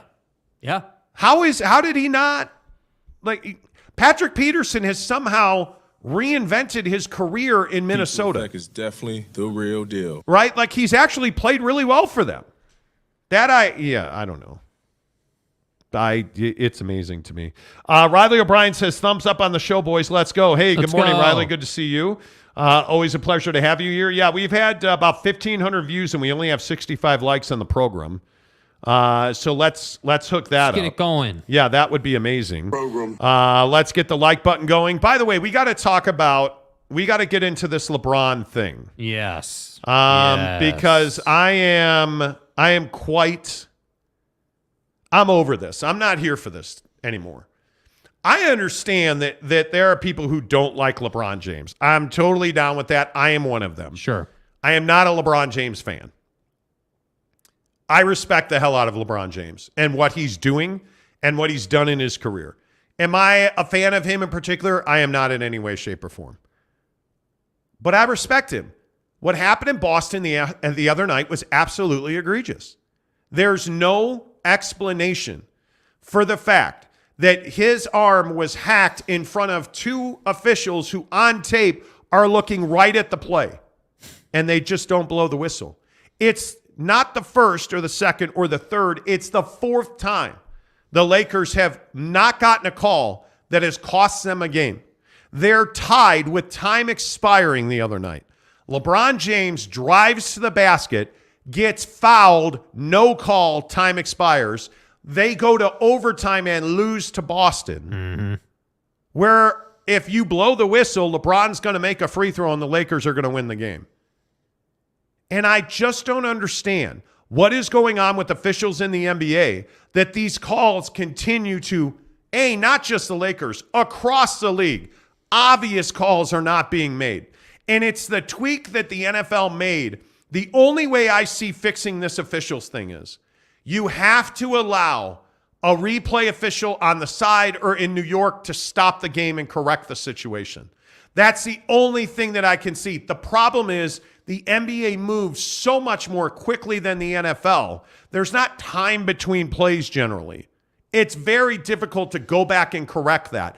What should have happened in that situation the other night in Boston with LeBron and the Lakers, they should have stopped the game and reviewed the play. And New York should have said that was a foul. LeBron goes to the line and shoots two. Yeah. But they didn't do that. And then they compounded their mistake, in my opinion, by immediately issuing an apology and an admittance that the officials got it wrong. Yeah. But here's the other problem. Was anybody fired for that? Will anybody lose their job for that? No, they won't. There are no repercussions to NFL or NBA officials blowing calls like that are keeping the premier player in the NBA and the premier franchise in the NBA out of the postseason. Because if those 4 calls had been made and the Lakers won those 4 games, they'd be in a playoff spot right now. Instead, they're 2 games out of a playoff spot, likely 3 after tonight, because what do you know? Most of their guys, including LeBron and Anthony Davis, will not play for the Lakers tonight in Brooklyn, Jake. And I just think it's absolutely a travesty what is going on with the Lakers and the NBA officials right now. Yeah, so there's multiple issues with this, right? Where I agree, you should have an official in New York or somebody with the ability to stop the game and make the correct call, even when the incorrect call has been made. That's number 1. Number 2, we need to talk about the challenge system. I'm tired of there only being 1 challenge. I'm not saying head coaches should have 15 challenges. What I am saying, though, is if you challenge and you get that challenge right, you should get your challenge back.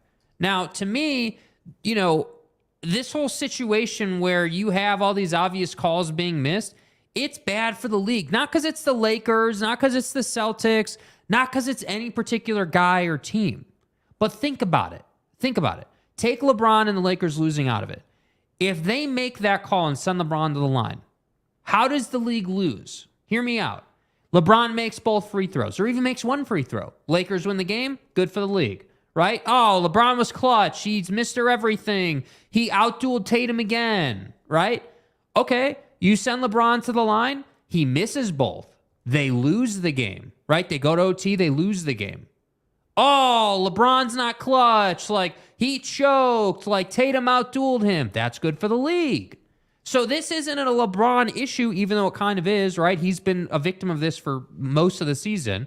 This is a league-wide issue. It is crushing the league. And to me, it's such an obvious fix. You should be able, and I know, I agree with you, hey, the NBA is a very fast sport. You don't get those breaks. You don't have 40 seconds between every play. But to me, that's kind of a cop-out even on its own, because you tell me we can't innovate, we can't come up with a system that allows, like in baseball, right? Remember how when the whole, hey, the manager's going to put his hand up and he's going to look back at Buddy checking the screen. That wasn't a thing in baseball, but now it is. And now I get to see dude signaling, hey, put the headphones on, right? So that's what I'm saying. Like, the NBA has to fix this because it's bad for the league, not because it's bad for Bron, even though it is. right? It's bad for the league. It has to get fixed. Yeah, and I think the only way to fix this is to terminate officials. I don't know how else you explain this, because coming out of the Tim Donaghy situation several years ago where, he essentially wound up in prison for, taking money to fix NBA games. And then he came out and openly talked about how the league influences the way referees call games. Now it appears that the NBA is trying to screw LeBron and the Lakers. That's the only A to B straight line that you can draw, because when you look at such an obvious, egregious foul not being called, and then you immediately issue an apology, it's just not good enough anymore. This is, hey, thoughts and prayers. Seriously. It's not good enough anymore. You have to take action. And again, I know you don't like it, but the truth is the NBA needs the Lakers to make the playoffs. The NBA needs the Knicks to make the playoffs, the Celtics to make the playoffs. Now, I think it's perfectly fine if the Jazz, if the Memphis Grizzlies, the Denver Nuggets, the smaller teams in the NBA and smaller markets win championships. Portland, Oklahoma City. I think that's perfectly fine. But you need your premier franchises, the Bulls, to be good in those major markets, because that's how you make your money. You get bigger TV audiences. Do you think the NFL this morning isn't thrilled to have Kansas City and Philadelphia? Facts. I got news for you. They're thrilled about that. Those are great TV markets. The NBA is not getting that because you're not blowing the whistle when LeBron James gets so clearly hacked. And the other thing is, I'm not here for this LeBron hate. I don't understand it. Yeah. You don't have to like him. You don't have to like that he's hopped around, but you have to respect him. And if you don't respect LeBron, like I did a big battle with Josh Lovren on Twitter last night. Like I tweet about how the NBA blew this call, and his answer is, oh, well, you're going to just ignore the blatant travel? What has that got to do with the fact that he was clearly fouled on a play that's routinely called a foul, and you want to go back to him traveling, which he did not, to which you go and tweet age-old gifs of LeBron traveling? It's like the blatant disrespect of LeBron James shows who you are as an NBA fan. Yeah. If you don't understand that traveling is just not called in this league, I don't know what to tell you about that. It's holding in the NFL, man. You could call traveling on every single possession. They don't. You know what's funny about that, too? Inside of this conversation, the league this year has made it a priority to start calling traveling more, right? So you're seeing, like, the guy who still has his dribble, who he's holding the ball, he's making pivot moves and stuff. They're calling traveling on that all the time now. And to me, on this LeBron play, going and talking about traveling is just inexcusable because it's inconsequential. Yeah. There's no point to it. Yes. Like, in my opinion, he didn't travel. If you don't know what a zero step is, if you don't know what that means in the NBA, you don't watch NBA basketball, because that is a play-in and play-out thing that they don't call. It's widely accepted what the zero step is and how it works in the league. And what really bothers me is the point you made. Hey, there's two officials right in front of this play. It's you're looking right at it, like right to you, and you're telling me that, okay, maybe you didn't see it. You're telling me you didn't hear that? Because that was not a half-hearted There's swing. an official. I'm like watching the replay. He's There is right an there. official right there looking at it. And the other official has an even better, because it's LeBron's arm is fully extended, and it's Jayson Tatum. He got fouled twice on that. Brogdon hacked him across the hand, and then Tatum comes from behind him, and, I mean, Foley just hits him right in the forearm, and the ball hit, like he loses control of the ball. No whistle. Because he was fouled. Man, like, I just can't believe that they didn't call that. That's my problem. And that's why I say, like, I don't disagree with your point about how, hey, like in the NFL, you have 40 seconds, like, like we saw it yesterday. We saw it yesterday with the Jalen Hurts or Buddy up the sideline on the long, can't remember his name off the top of my head. In the Eagles game, early in the game, dude makes that great catch, that one-handed catch on, I think it was on 4th down, and he gets up and he runs to the line so they can snap the ball. You don't have that dynamic in the NBA. No. So you have to have somebody. I would prefer, my preference would be in person, because you need to be able to feel it. You need to be able to see it. You need to be able to say, hey, it's Lakers in Boston. It's Bron, it's Tatum. There was how much ever time left in that moment? I think like 5 seconds or whatever. Yeah, we're going to need to review this one. And I don't know what's the protocol on that because... But the coach's challenge is one of the biggest things. Like yes, you cannot take somebody's timeout and their challenge. If they win that challenge, they don't get another. If they lose that challenge, they don't get another one. If you win that challenge, you should absolutely get your timeout back, and you should absolutely have another challenge. Like yes. It just doesn't make any sense that you're blowing a call. How do you not review that? How does the NBA in New York not say, "Hey, man, that's a foul. We got to look at that." Yeah, I don't and get it. by the way, if we're not sure if it's a foul or not, we still should look at it because it decides the game. Yeah, like you know what I mean. Yeah, that's what dude. I'm saying. Like this isn't a Bron issue. It's not. It's like, an integrity of the game issue. Yes. And it's close. By the way, the other thing is, I think it is incredibly compelling how close the NBA is right now. If you look at the standings. If the Lakers get those 4 calls and they are just simply the one I'm thinking about is the out of bounds play, and I want to say what was it the Kings game? They lost the Kings game.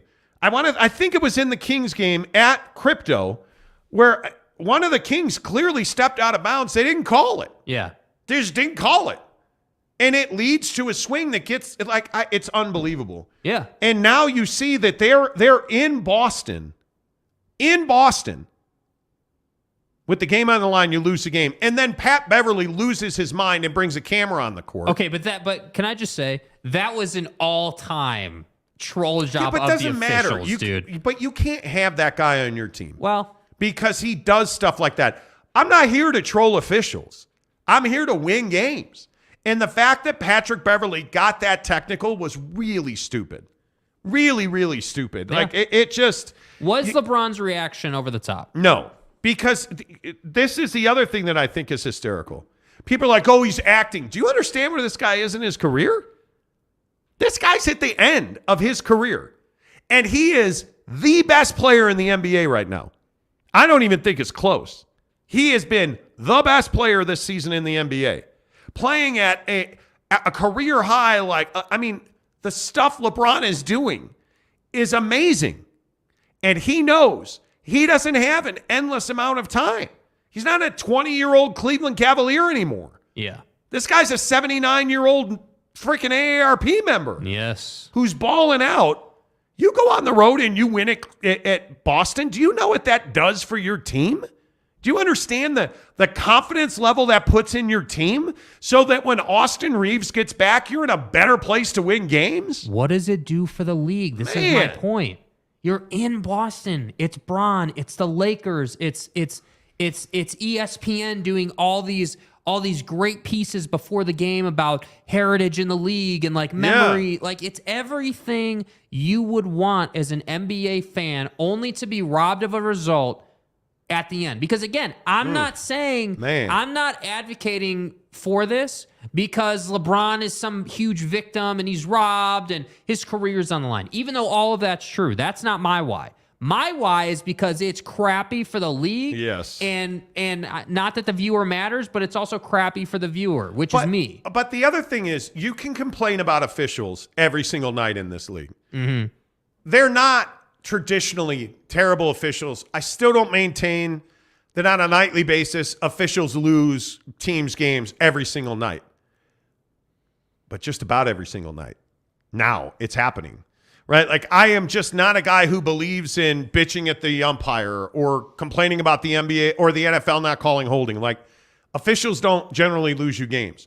The NBA is quickly pushing past this limit now, where the officials are blowing calls on a regular basis. Like there was that block the other. Who was that had the Jazz block the other night? It was clearly a goaltending, and they didn't call it. Yeah, like the ball is on the rim, you knock the ball off the rim. Like, how do you not see that? That's your job. Like, you're not making the basic foul call. Yeah, you're not doing the like. The other night in Memphis, they just didn't start the clock. and nobody corrected it, and Memphis got like 3 extra seconds. They just don't go back and correct it. How's that possible? They don't go back and check. I don't remember what game that was. It might have been Kyle Kuzma, in fact, that had his foot on the 3-point line. They gave him a 3. Didn't go back and correct it. It's garden variety basic stuff where when your foot's on the line, they are supposed to spot check every 3-point shot. They didn't correct it. Yeah. This Jaren Jackson controversy in Memphis, where Jaren Jackson is supposedly getting blocks and steals that never happened. Now, the NBA, of course, came out and said, we reviewed every single play and it's been scored accurately. But boy, I got to tell you, I went back and looked at some of the video people are putting out, and there was one block that he got credited for. He wasn't anywhere near it. And now we have to wonder, is Jaren Jackson actually the defensive player of the year?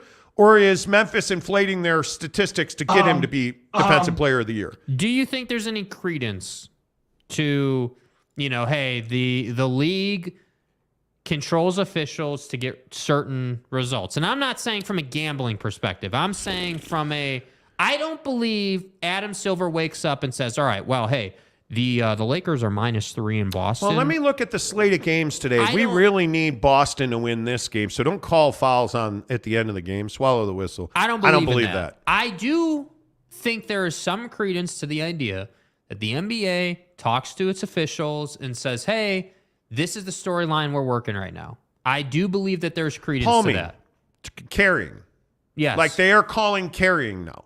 It is like one of the NBAs I talked to the other night said it's why guys like LaMelo Ball are not in a hurry to get back because he palms the ball every single time. Do you know what palming is? Where you turn your hand over like this.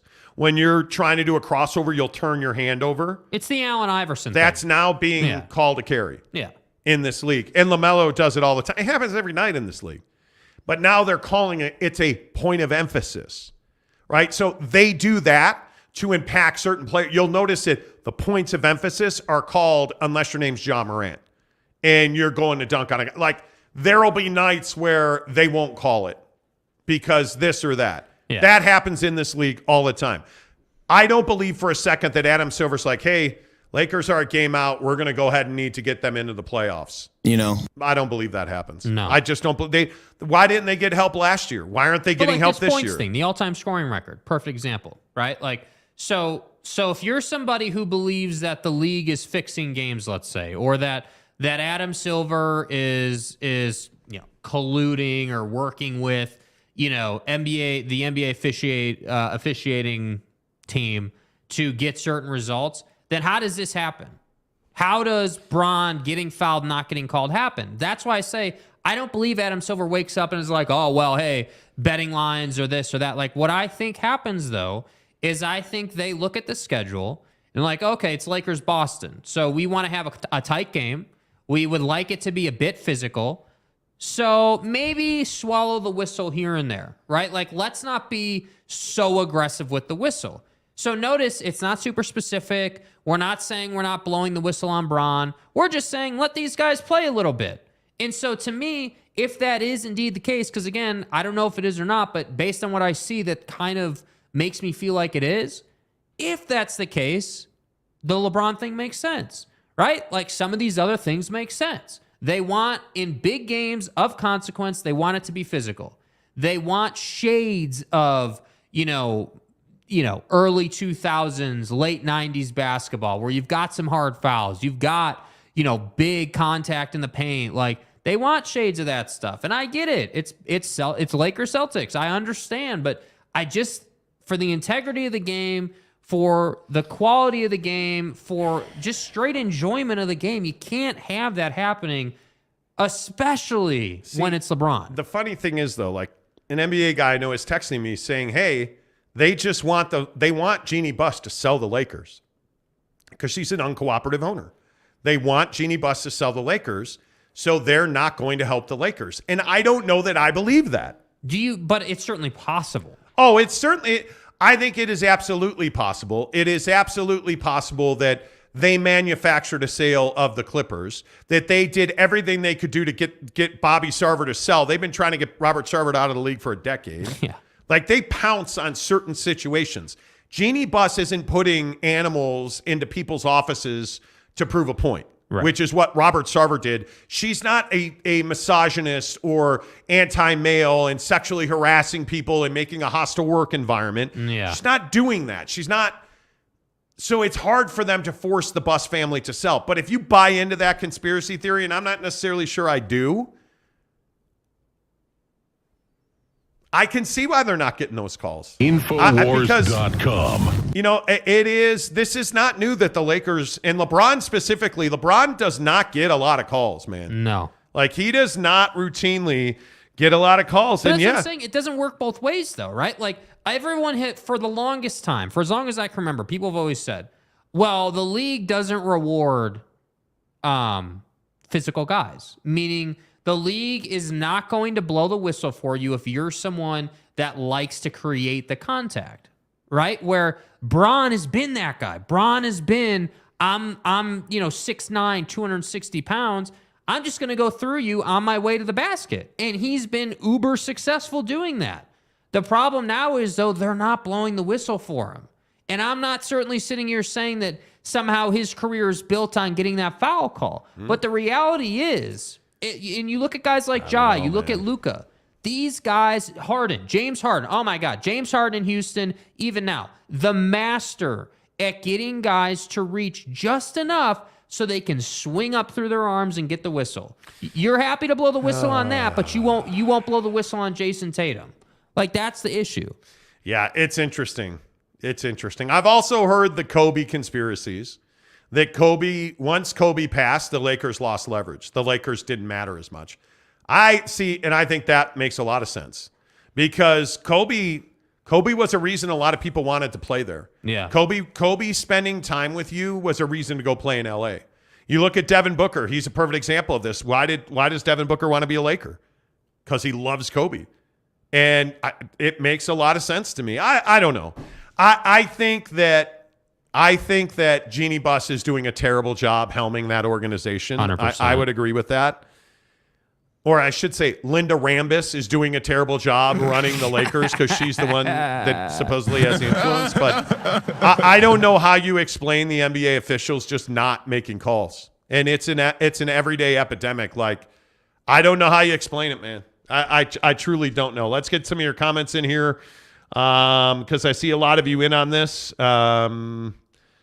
Brett Burnett says a challenge system should be for each timeout. NBA has many timeouts, but at least they make money while doing advertising. Well, you're not going to take all their timeouts away. You're not going to do that. Brother says Plessy's only 117 career points until Kareem Abdul-Jabbar. That's what I'm saying, dude. Like, if the league was reset like, that. So my point on the scoring thing is that if you're somebody who is like, oh, Adam Silver wakes up and looks at some lines and says, this is how we're going to officiate each individual game, right? Wouldn't it be better for the league to help LeBron? Well, yeah, but that's not what's happening. So I don't believe that, right? I don't believe that that's what's going on. Well, if he's 4 games away, because this is part of this. Right, that's what they're saying. He's about he's 4 games away. 4 games away. So let's call it 4 games. Yeah. They're on a road trip now. That would put him in New Orleans breaking the record because he's not going to play tonight, which makes sense because what does that mean? That Tuesday, February 7th against Oklahoma City, there's a good chance he breaks the record. Why aren't we going to that game? I don't know. Dude, can you imagine being at that game? I think part of the reason that they're going to manage his load is because I think he wants to break that at crypto. And I don't disagree with him. Why wouldn't you break that at home? Yeah. And I also think that this whole concept of, the league missing calls, my biggest issue is not that it's Bron, right? My biggest issue is that it's horrible for the game itself. And the crime in it is that, hey, it is LeBron. It is, every modern day kid's Michael Jordan. Let's be real. And they have a ton of games on national TV. You think the NBA is not pissed tonight that you're not getting KD versus LeBron in Brooklyn? Yeah. You think the NBA is any happier that you're not getting Kyrie against LeBron and Anthony Davis? Because Anthony Davis and LeBron James, amongst a host of Lakers, are not playing tonight in Brooklyn. And guess where it's being televised? NBA TV. So NBA TV is going to suffer because your East Coast primetime game sucks now. Yeah. Because Lakers in Brooklyn isn't Lakers in Brooklyn. And then you notice that where are they playing tomorrow night? Where are the Lakers playing tomorrow night? The Garden against the Knicks on TNT. You think LeBron wants to play at the Garden? I'm going to say he does. Facial recognition. Yeah, I'm going to say he wants facial recognition. I think they're going to play. But this is the problem for the league. Do you want NBA TV to have the game or do you want TNT to have the game? Because he's not going to play in both of them. And don't tell me that this officiating thing doesn't alienate Bron and make him cold-blooded when it comes to the schedule. Don't tell me he doesn't look at this thing. Absolutely. Don't tell me he doesn't look at this thing. Don't tell me Bron doesn't wake up in his hotel room or at his crib in LA and say, oh yeah, we've got, what's the next home game for them? OKC, is it? Next Tuesday. Oh, we have OKC at Crypto? Yeah, we're going to give Josh Giddey the goods. Definitely. Bro, man. We should think about going. Come on, man. I don't think Come on. the game, dude.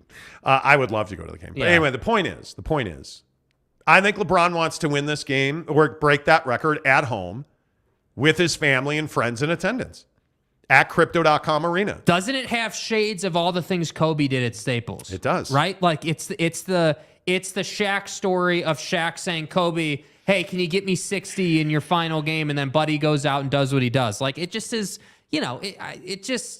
it's right that Bron would break the record at Crypto. The building, the fan base, they deserve it.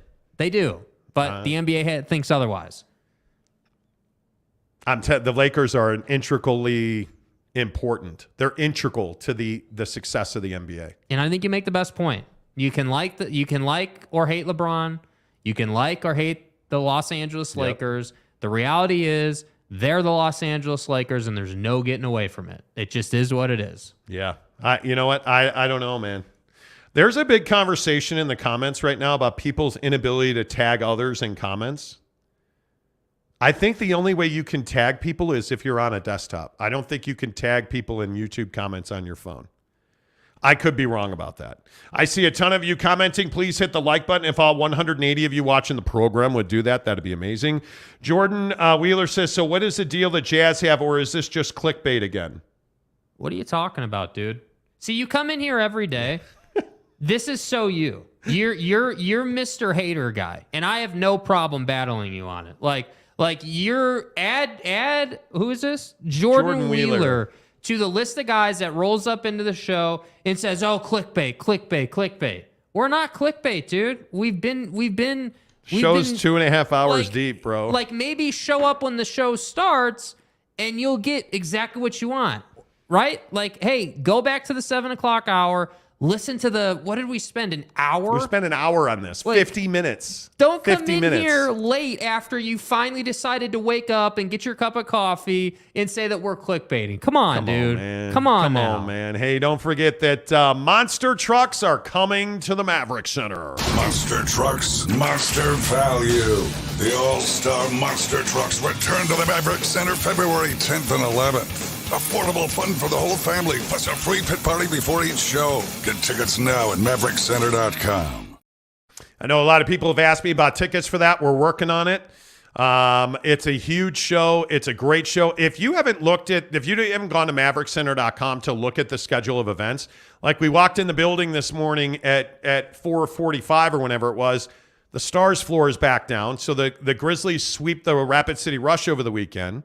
And now the Stars are going to be back here at Maverick Center. There is a ton of stuff. And it's been a great year. Like, you have Maverick Center coming, gymnastics coming to the Maverick Center, monster trucks, WWE. Like, it's crazy how much stuff, how many events they're putting into the Maverick Center. So we are working on that, but get your tickets to monster trucks right now at MaverickCenter.com. This hour of the show is brought to you by Barbecue Pit Stop, BBQPitstop.com.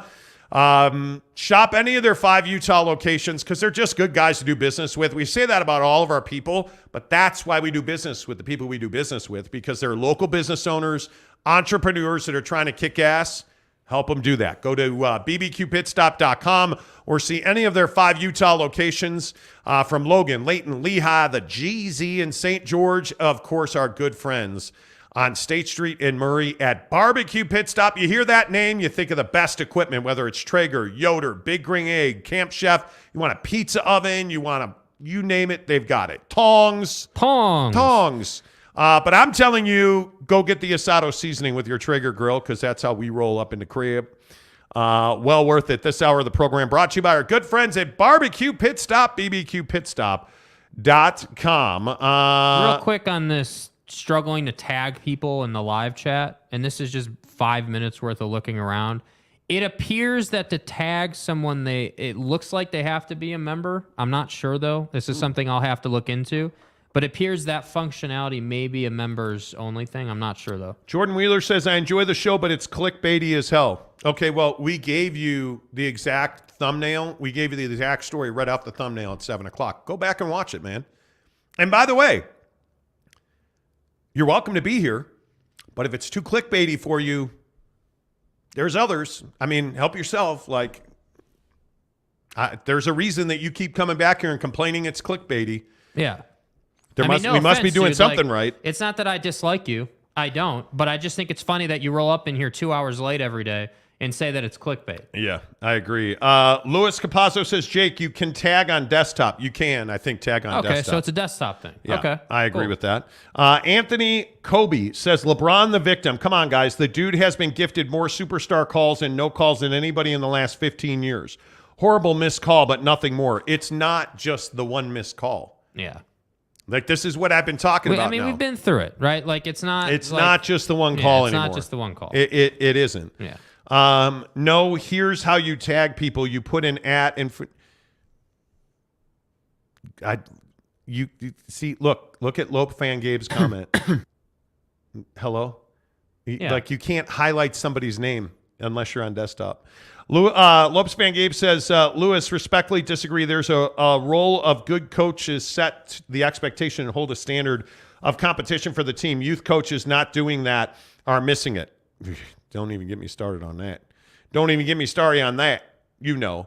Tanner or Brent says Tamer just clickbaited his own name. Okay. Well done, Brent. I appreciate you, bro. Kay Nurin says the NBA needs to clean up its calling. The officiating in the NBA this year is as bad as I can ever remember it. And again, for all of you guys hating on Bron or whatever, it's not, like, again, my opinion is it's not a Bron issue, right? It's like, an NBA-wide. Yeah. Like, Bron has just been the most recent victim. But why is this such a big deal? Because we've set up a culture in the NBA where it's okay to complain about officiating. Well, that's spot on. Where the players flop and guys complain and every call's the wrong call. Like, my name is Luca. I'm telling you, it's got to be balls and strikes. If you complain about officiating, they have the right to eject you. Yeah. That would stop that. Because you can't have guys getting ejected. You just can't do it. And people don't want to do it. Jordan Wheeler says, I'm fine with the clickbait. That's why I'm here. Okay, well, I respect you for owning it. Great. Brent says we love Super Soaker. Ron Nolan says that would be great click page. Love Britton Covey. I remember when he was little running around at the Franklin Covey Field. Ron, I don't know what your bone for Britton Covey has been today, but you know. Yeah. You know, Tom, good morning to you. I'm fine watching Bron and the Lakers lose on a missed call. Well, but see, this is my point. See, this is the point I was making precisely, right? The missed call in some ways could have been good for the league if it wasn't Bron. But this is why you need to blow the whistle one way or the other. Put his ass at the line. If he misses and doesn't win the game, it's great for the league. If he makes it and wins the game, it's great for the league. Blow the whistle, dude. It's a business proposition. Just do it. Yeah, I don't know. All right, let's get some non-sports stories in here because we got about 20 minutes left in the show. Please consider hitting the like button. That would be awesome.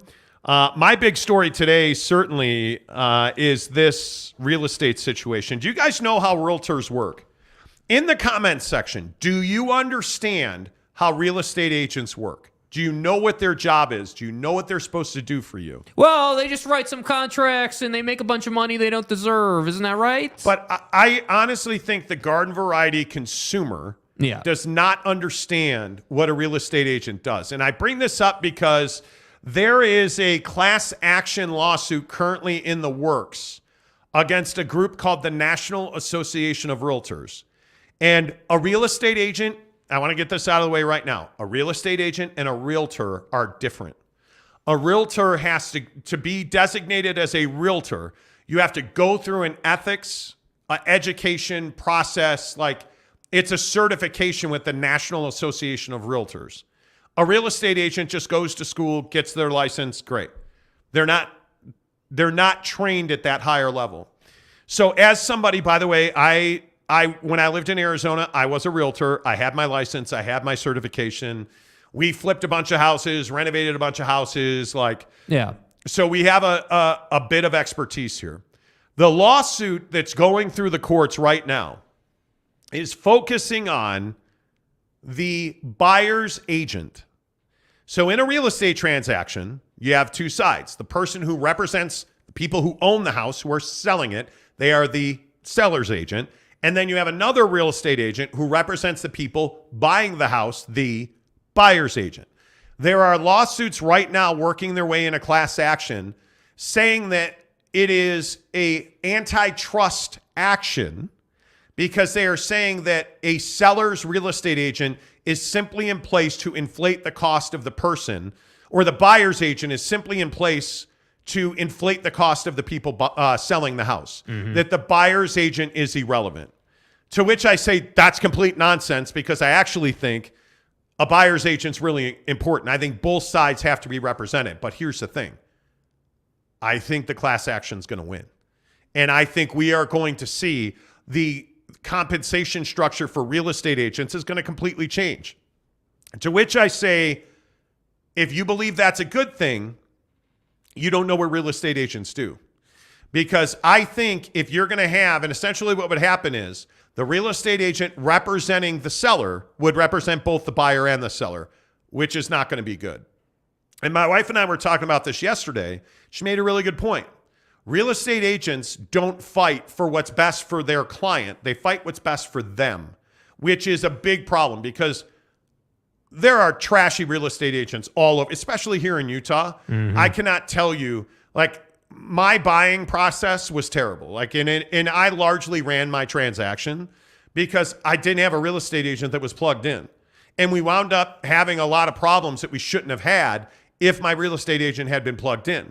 Facts. And the bottom line is, if you are buying or selling a house, you're in control of that transaction. But here's the problem. It's a legal document. It's a contract. So if you don't understand, people get really intimidated by the real estate purchase contract. It's not that big of a deal. It's just a document that you need to read line by line. And a lot of people are too lazy to read it line by line, so they don't understand it. And so what happens is, when you have a real estate agent who's representing a seller, okay, Jim and Steve are selling their home, and their realtor says, hey, I got a contract for the $500,000.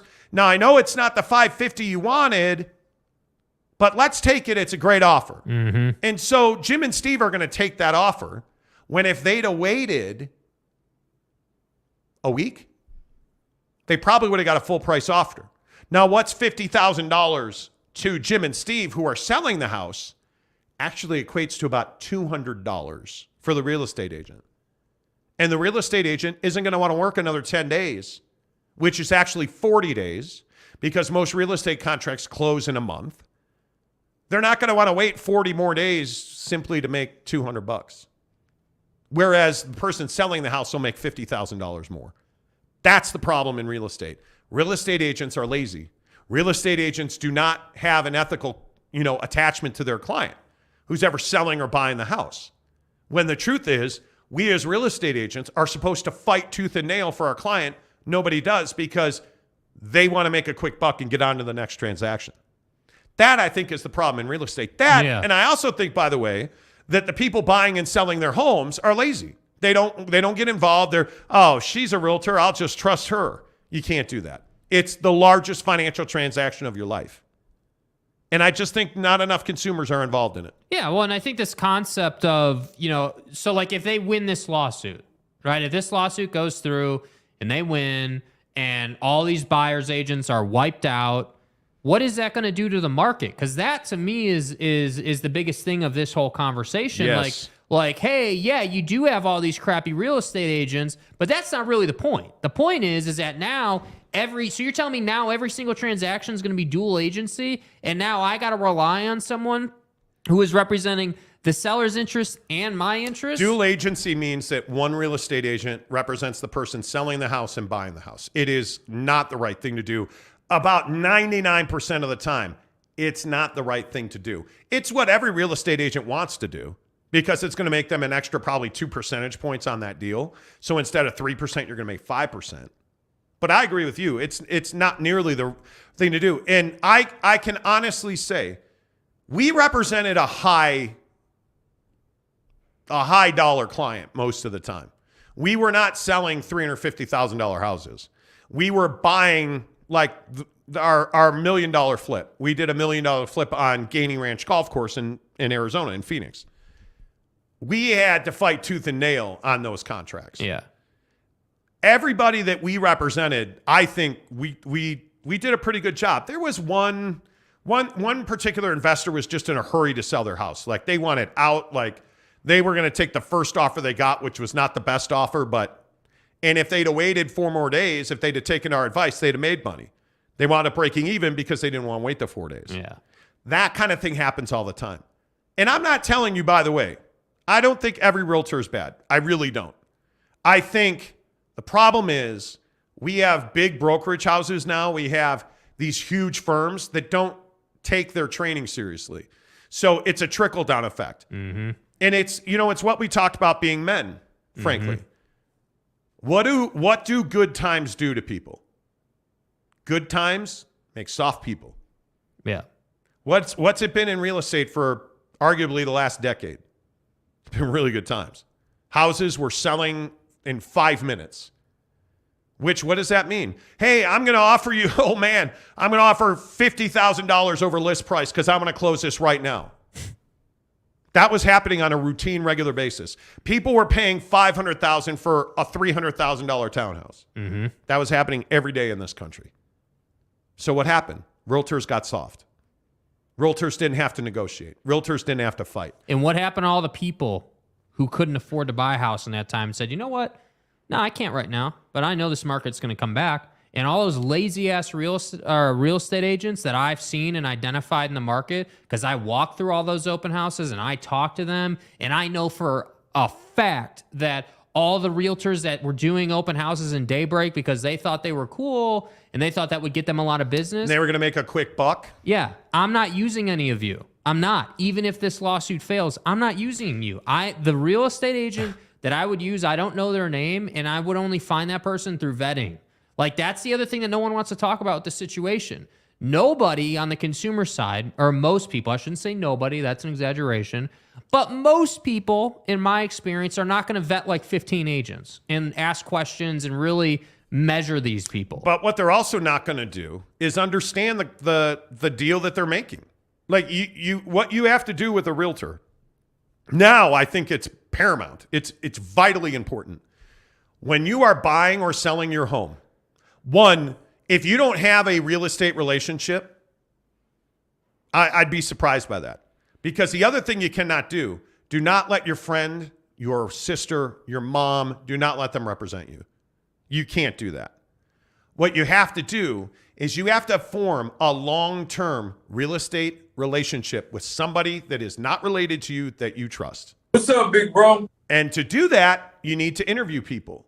And you need to say, hey, what is it that you've done here? What is it? Hey, tell me about your most, like when we sold our house in Phoenix, we went through this process. And by the way, we still had to close it on our own because the realtor in Phoenix was a disaster.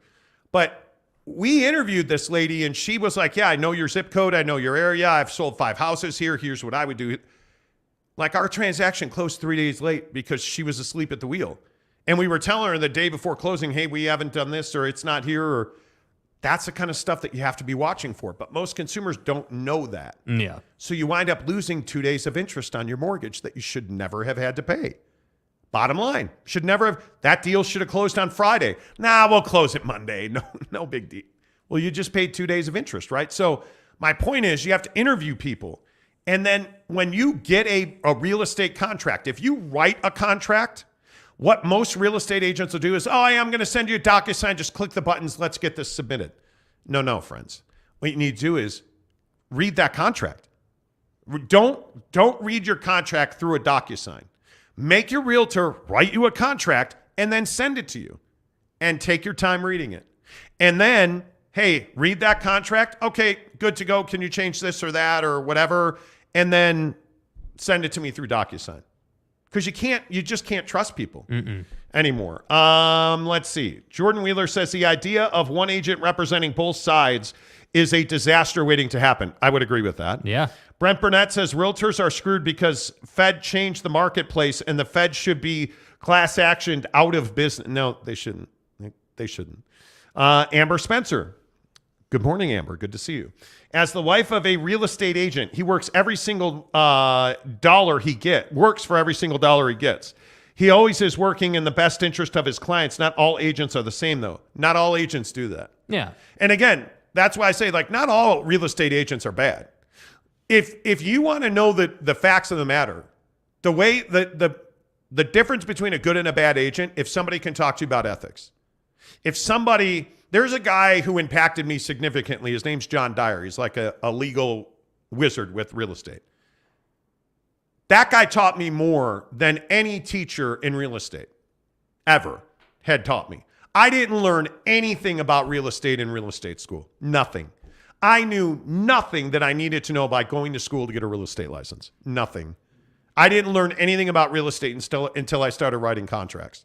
And I can tell you, not all real estate agents are bad. There are some that are amazing, but they're dwindling. That number is shrinking. And why is that? Because now you're going to have to work for a living. Mm-hmm. And I cannot tell you how many real estate agents want to sit behind a computer screen and write contracts. They don't want to go out and knock on doors. They don't want to go out and introduce themselves. Like when we did open houses, we used to print 50 flyers and go knock on doors and leave flyers and say, hey, come by. Come by, come meet us, come see us. We just renovated this house. Come walk through it. I cannot tell you how much business we got just being on a property. The property that we renovated, which impacted all the houses around it, that property, that's what I feel like agents don't understand. Yeah, I would agree with that. Louis Capazzo says, the one house I sold, the agent knocked on my door looking for a house in their neighborhood. He represented both the buyer and us. He did a good job and did not rip me off. That's great. And that's great, man. Amber says, oof, you're throwing down fighting words. I hope I am. I hope every real estate agent that ever hears this looks at themselves and said, am I an ethical agent or am I the guy that's chasing the next deal constantly? Because there's a difference. You're always chasing another deal in real estate. But if you are focused on the clients you have and then deals down the road, you're going to do better. I mean, this would be like the car salesman saying they're representing your interest and the dealership's interest. That's just not the case. It's not. It's not. Lopes fan Gabe says, as a buyer, you better believe I want someone I trust representing us on a real estate transaction, not trying to get screwed on a 30-year commitment that's the largest amount of money you will ever spend. I cannot tell you how many people in this state have overpaid for homes that they will never have equity on. How many people in the last 3 years bought a house that will never be worth what they paid for? Oh, but the market's exploding. You're going to have equity. Don't worry. It's just going to take a little bit. It's the pie in the oven, right? You got to let that thing cook. I'm telling you. Lopes fan Gabe says, I have more beef with everyone else who has their hand in the pot on my real estate transaction. Everyone and their mom takes a buck. Well, and that's why it's a racket. So the home inspector, they like one of the biggest scams in real estate is appraisals. You ever build a new house? Notice they'll waive the appraisal because they don't want you to go out. They will give you incentives not to go find your own appraiser and get their house appraised because they know it's not worth what they're selling it to you as. So you need to fight and get that down. When I built my house in Phoenix, that's exactly what we did. We were like, yeah, no, it's not worth that. We're going to get an appraiser. Well, how about we make a deal and do it for this amount? Like, it's ridiculous. Waive the appraisal will, anytime you hear the words, hey, well, we'll waive the appraisal, you should be like. Well, remember the rage in real estate, especially here in Salt Lake. the last 2 years. Waive the inspections so that your offer Oh, will be more attractive. And then, what do you know? A year later, oh, I got news for you. Your water heater blew up in your basement. Who knew? Yeah. I mean, come on, man. Yeah. Come on now. Matt Ritson says, I have great realtor state in sold to my home last couple days, and her name is Jude. Okay. That's cool. Arlington Bear says representing both sides can work, but it's very limited. In a very limited window, it can work. In a very limited window. Lopes Van Gabe, closing costs are a way bigger scam than realtor fees. Way bigger scam. Way bigger scam. Yeah. If you look at the closing costs and what you're really paying for. So I'm saying, I know the American dream is to own a house. I know that. And I'm certainly not saying owning is a bad thing. But it has a lot of cliffs that you can fall off of. I mean, you gotta be on lock. And not everybody is blessed enough, or whatever word you want to use, blessed, fortunate, well off enough, whatever, to just buy these houses and not worry about the repercussions. Like most people are not. And that's why the whole realtor thing is tough, man. Like it's frustrating to not be able to find a good one. And the other thing I think is funny is, and we used to talk to Devery about this all the time, my good guy Devery Davis at Academy Mortgage. Yeah. The realtors that will show they'll take Karen and Steve and show them a house. They have no idea what their credit score is. They have no idea if they're qualified. But I'm going to walk you through somebody else's house, and I have no idea if you're capable of buying it. Hey, guys. That's what's remarkable to me. It's like test driving the car and you've got like 300 credit. Like, come on, dude. That's it used to drive me crazy when we flipped houses and we do open houses. The real estate agents that would schedule an appointment, I'd say, hey, do you have a pre-qualification letter or pre-qual letter? No. Okay, well then you can't show them the house. Like, how do I know? I've got $1 million mansion in Gainey Ranch on a golf course that we spent $250,000 renovating. Keep it real. And you want me to let you just bring, anybody by to see the inside of this house and expose our neighbors to all kinds of issues and gated community? Can they afford that mansion? That place wound up selling for $1.85 million. Can you afford $1.8 million? Are they qualified to get a loan? Do they have the cash down payment? Then they shouldn't be here. But how many real estate agents are asking their clients, hey, do you have a pre-qual? Hey, what's your credit score? Hey, are you able to? No. It drives me crazy. It does. Bro, that's $54,000 of a down payment. At a minimum. $1.8 million. At a minimum. Let's not even get into these people who want to put down like 10%.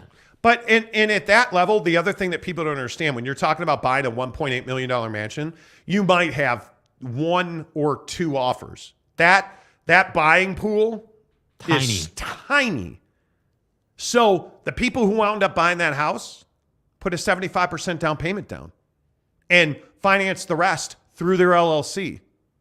75% down. That's the guy you want to do business with. Because the other thing that I think is awesome is everybody's like, cash buyer, cash buyer, cash buyer. Okay, so if I have an investment property, and like we sold one house that was an Airbnb straight in South Scottsdale, and they wanted to finance it. And you have these other people who are like, well, hey, all cash. You got to be careful of the all cash people, because what did it turn out they want to do? At the end of the day, like look at our Greyhawk house in Scottsdale. We had a guy walk in there. It's like, yeah, I want to buy this on a credit card. No, you're not going to see the house. You're going to leave. You cannot do a real estate transaction on a credit card. And who brought him? A real estate agent on a scheduled showing on a house in one of the most prestigious golf courses in Scottsdale, Greyhawk Golf Club, that we renovated the kitchen and we had an owner that was frankly a pain in the ass. But we had an owner, he had a beautiful home, pool, hot tub on the golf course. It was awesome. Everything you want. We renovated his bathrooms, all of his cabinetry in the house, and we completely rebuilt his kitchen. It's probably a $30,000, $40,000 reno. And this guy walks in with a real estate agent who had scheduled a showing and was like, yeah, hey, I want to put this on a black card. It's like, dude, you can't, no, man. You can't buy a house on a credit card. I don't know how many people realize it. You can't do that. And you're not seeing my house when your pre-qualification is a credit card. That's what's amazing to me. I could complain, and I should stop. Lewis says, never waive that inspection, ever. You can lipstick a pig, and unless you know where to dig, you will get screwed with some big fixes. I do not know. It's probably 100 at this point. Houses I've walked through where there's water stains around a hot water heater. Yeah. And people are like, that's no big deal. Well, it's no big deal once I get my plumber to look at it. Right? Trust, but verify. Hey, is that water heater okay? Yeah, it's great. Okay, we'll verify that. Trust, but verify. Like your title company, Devry Davis. We were going to buy an investment property in Daybreak, a townhouse. Turned out there was a huge lawsuit on it. So because we were going to finance it. And Devry's like, yeah, I can't tell you to do that. You shouldn't do that. Can't do that. Now, because we drive by it all the time, completely had to rebuild that building because it was structurally unsafe through construction. Mm-hmm. But who's looking at that? The bottom line on this story is I do think that real estate and real estate agents need an overhaul. Yeah. And I think but one buyer's or one agent's not going to get it done. And I think that it should be much more difficult to get your real estate license because I think in too many states, it's too easy to get it. It is understanding that you're writing a contract. Like it's a legal document. I don't think people understand. Real estate agents don't understand that. I really don't. Chris Karn says, I have an inspection being done right now on an out-of-state property. Have an agent you know and trust. Got to. Because when we bought our house in Arizona, in Mesa, our townhouse, sight unseen. Yeah. We had a great realtor. We had a great inspection. Pointed out 5 different things that needed to be fixed. And the one was a roof leak. And it got fixed. And we wound up buying the house. And it was awesome. And then the person who bought the house waived their inspection, waived their appraisal, because we were in a really good townhouse situation. And he was a real estate agent and waived it all. And I can't remember what he asked us to leave in. Was it the TV? Like he just wanted like this like it might have been the TV because you had a built-in in that house that only fit a certain size TV, and he didn't want to have to buy another one. Yeah, it's crazy to me. It is absolutely crazy to me. Brett Burnett says renting is tough right now. Rent costs are sky high these days. Yeah, tell me about it, bro. Yep. Tell me about it. Speaking of class action lawsuits, Jake. Yeah. What is burrito season?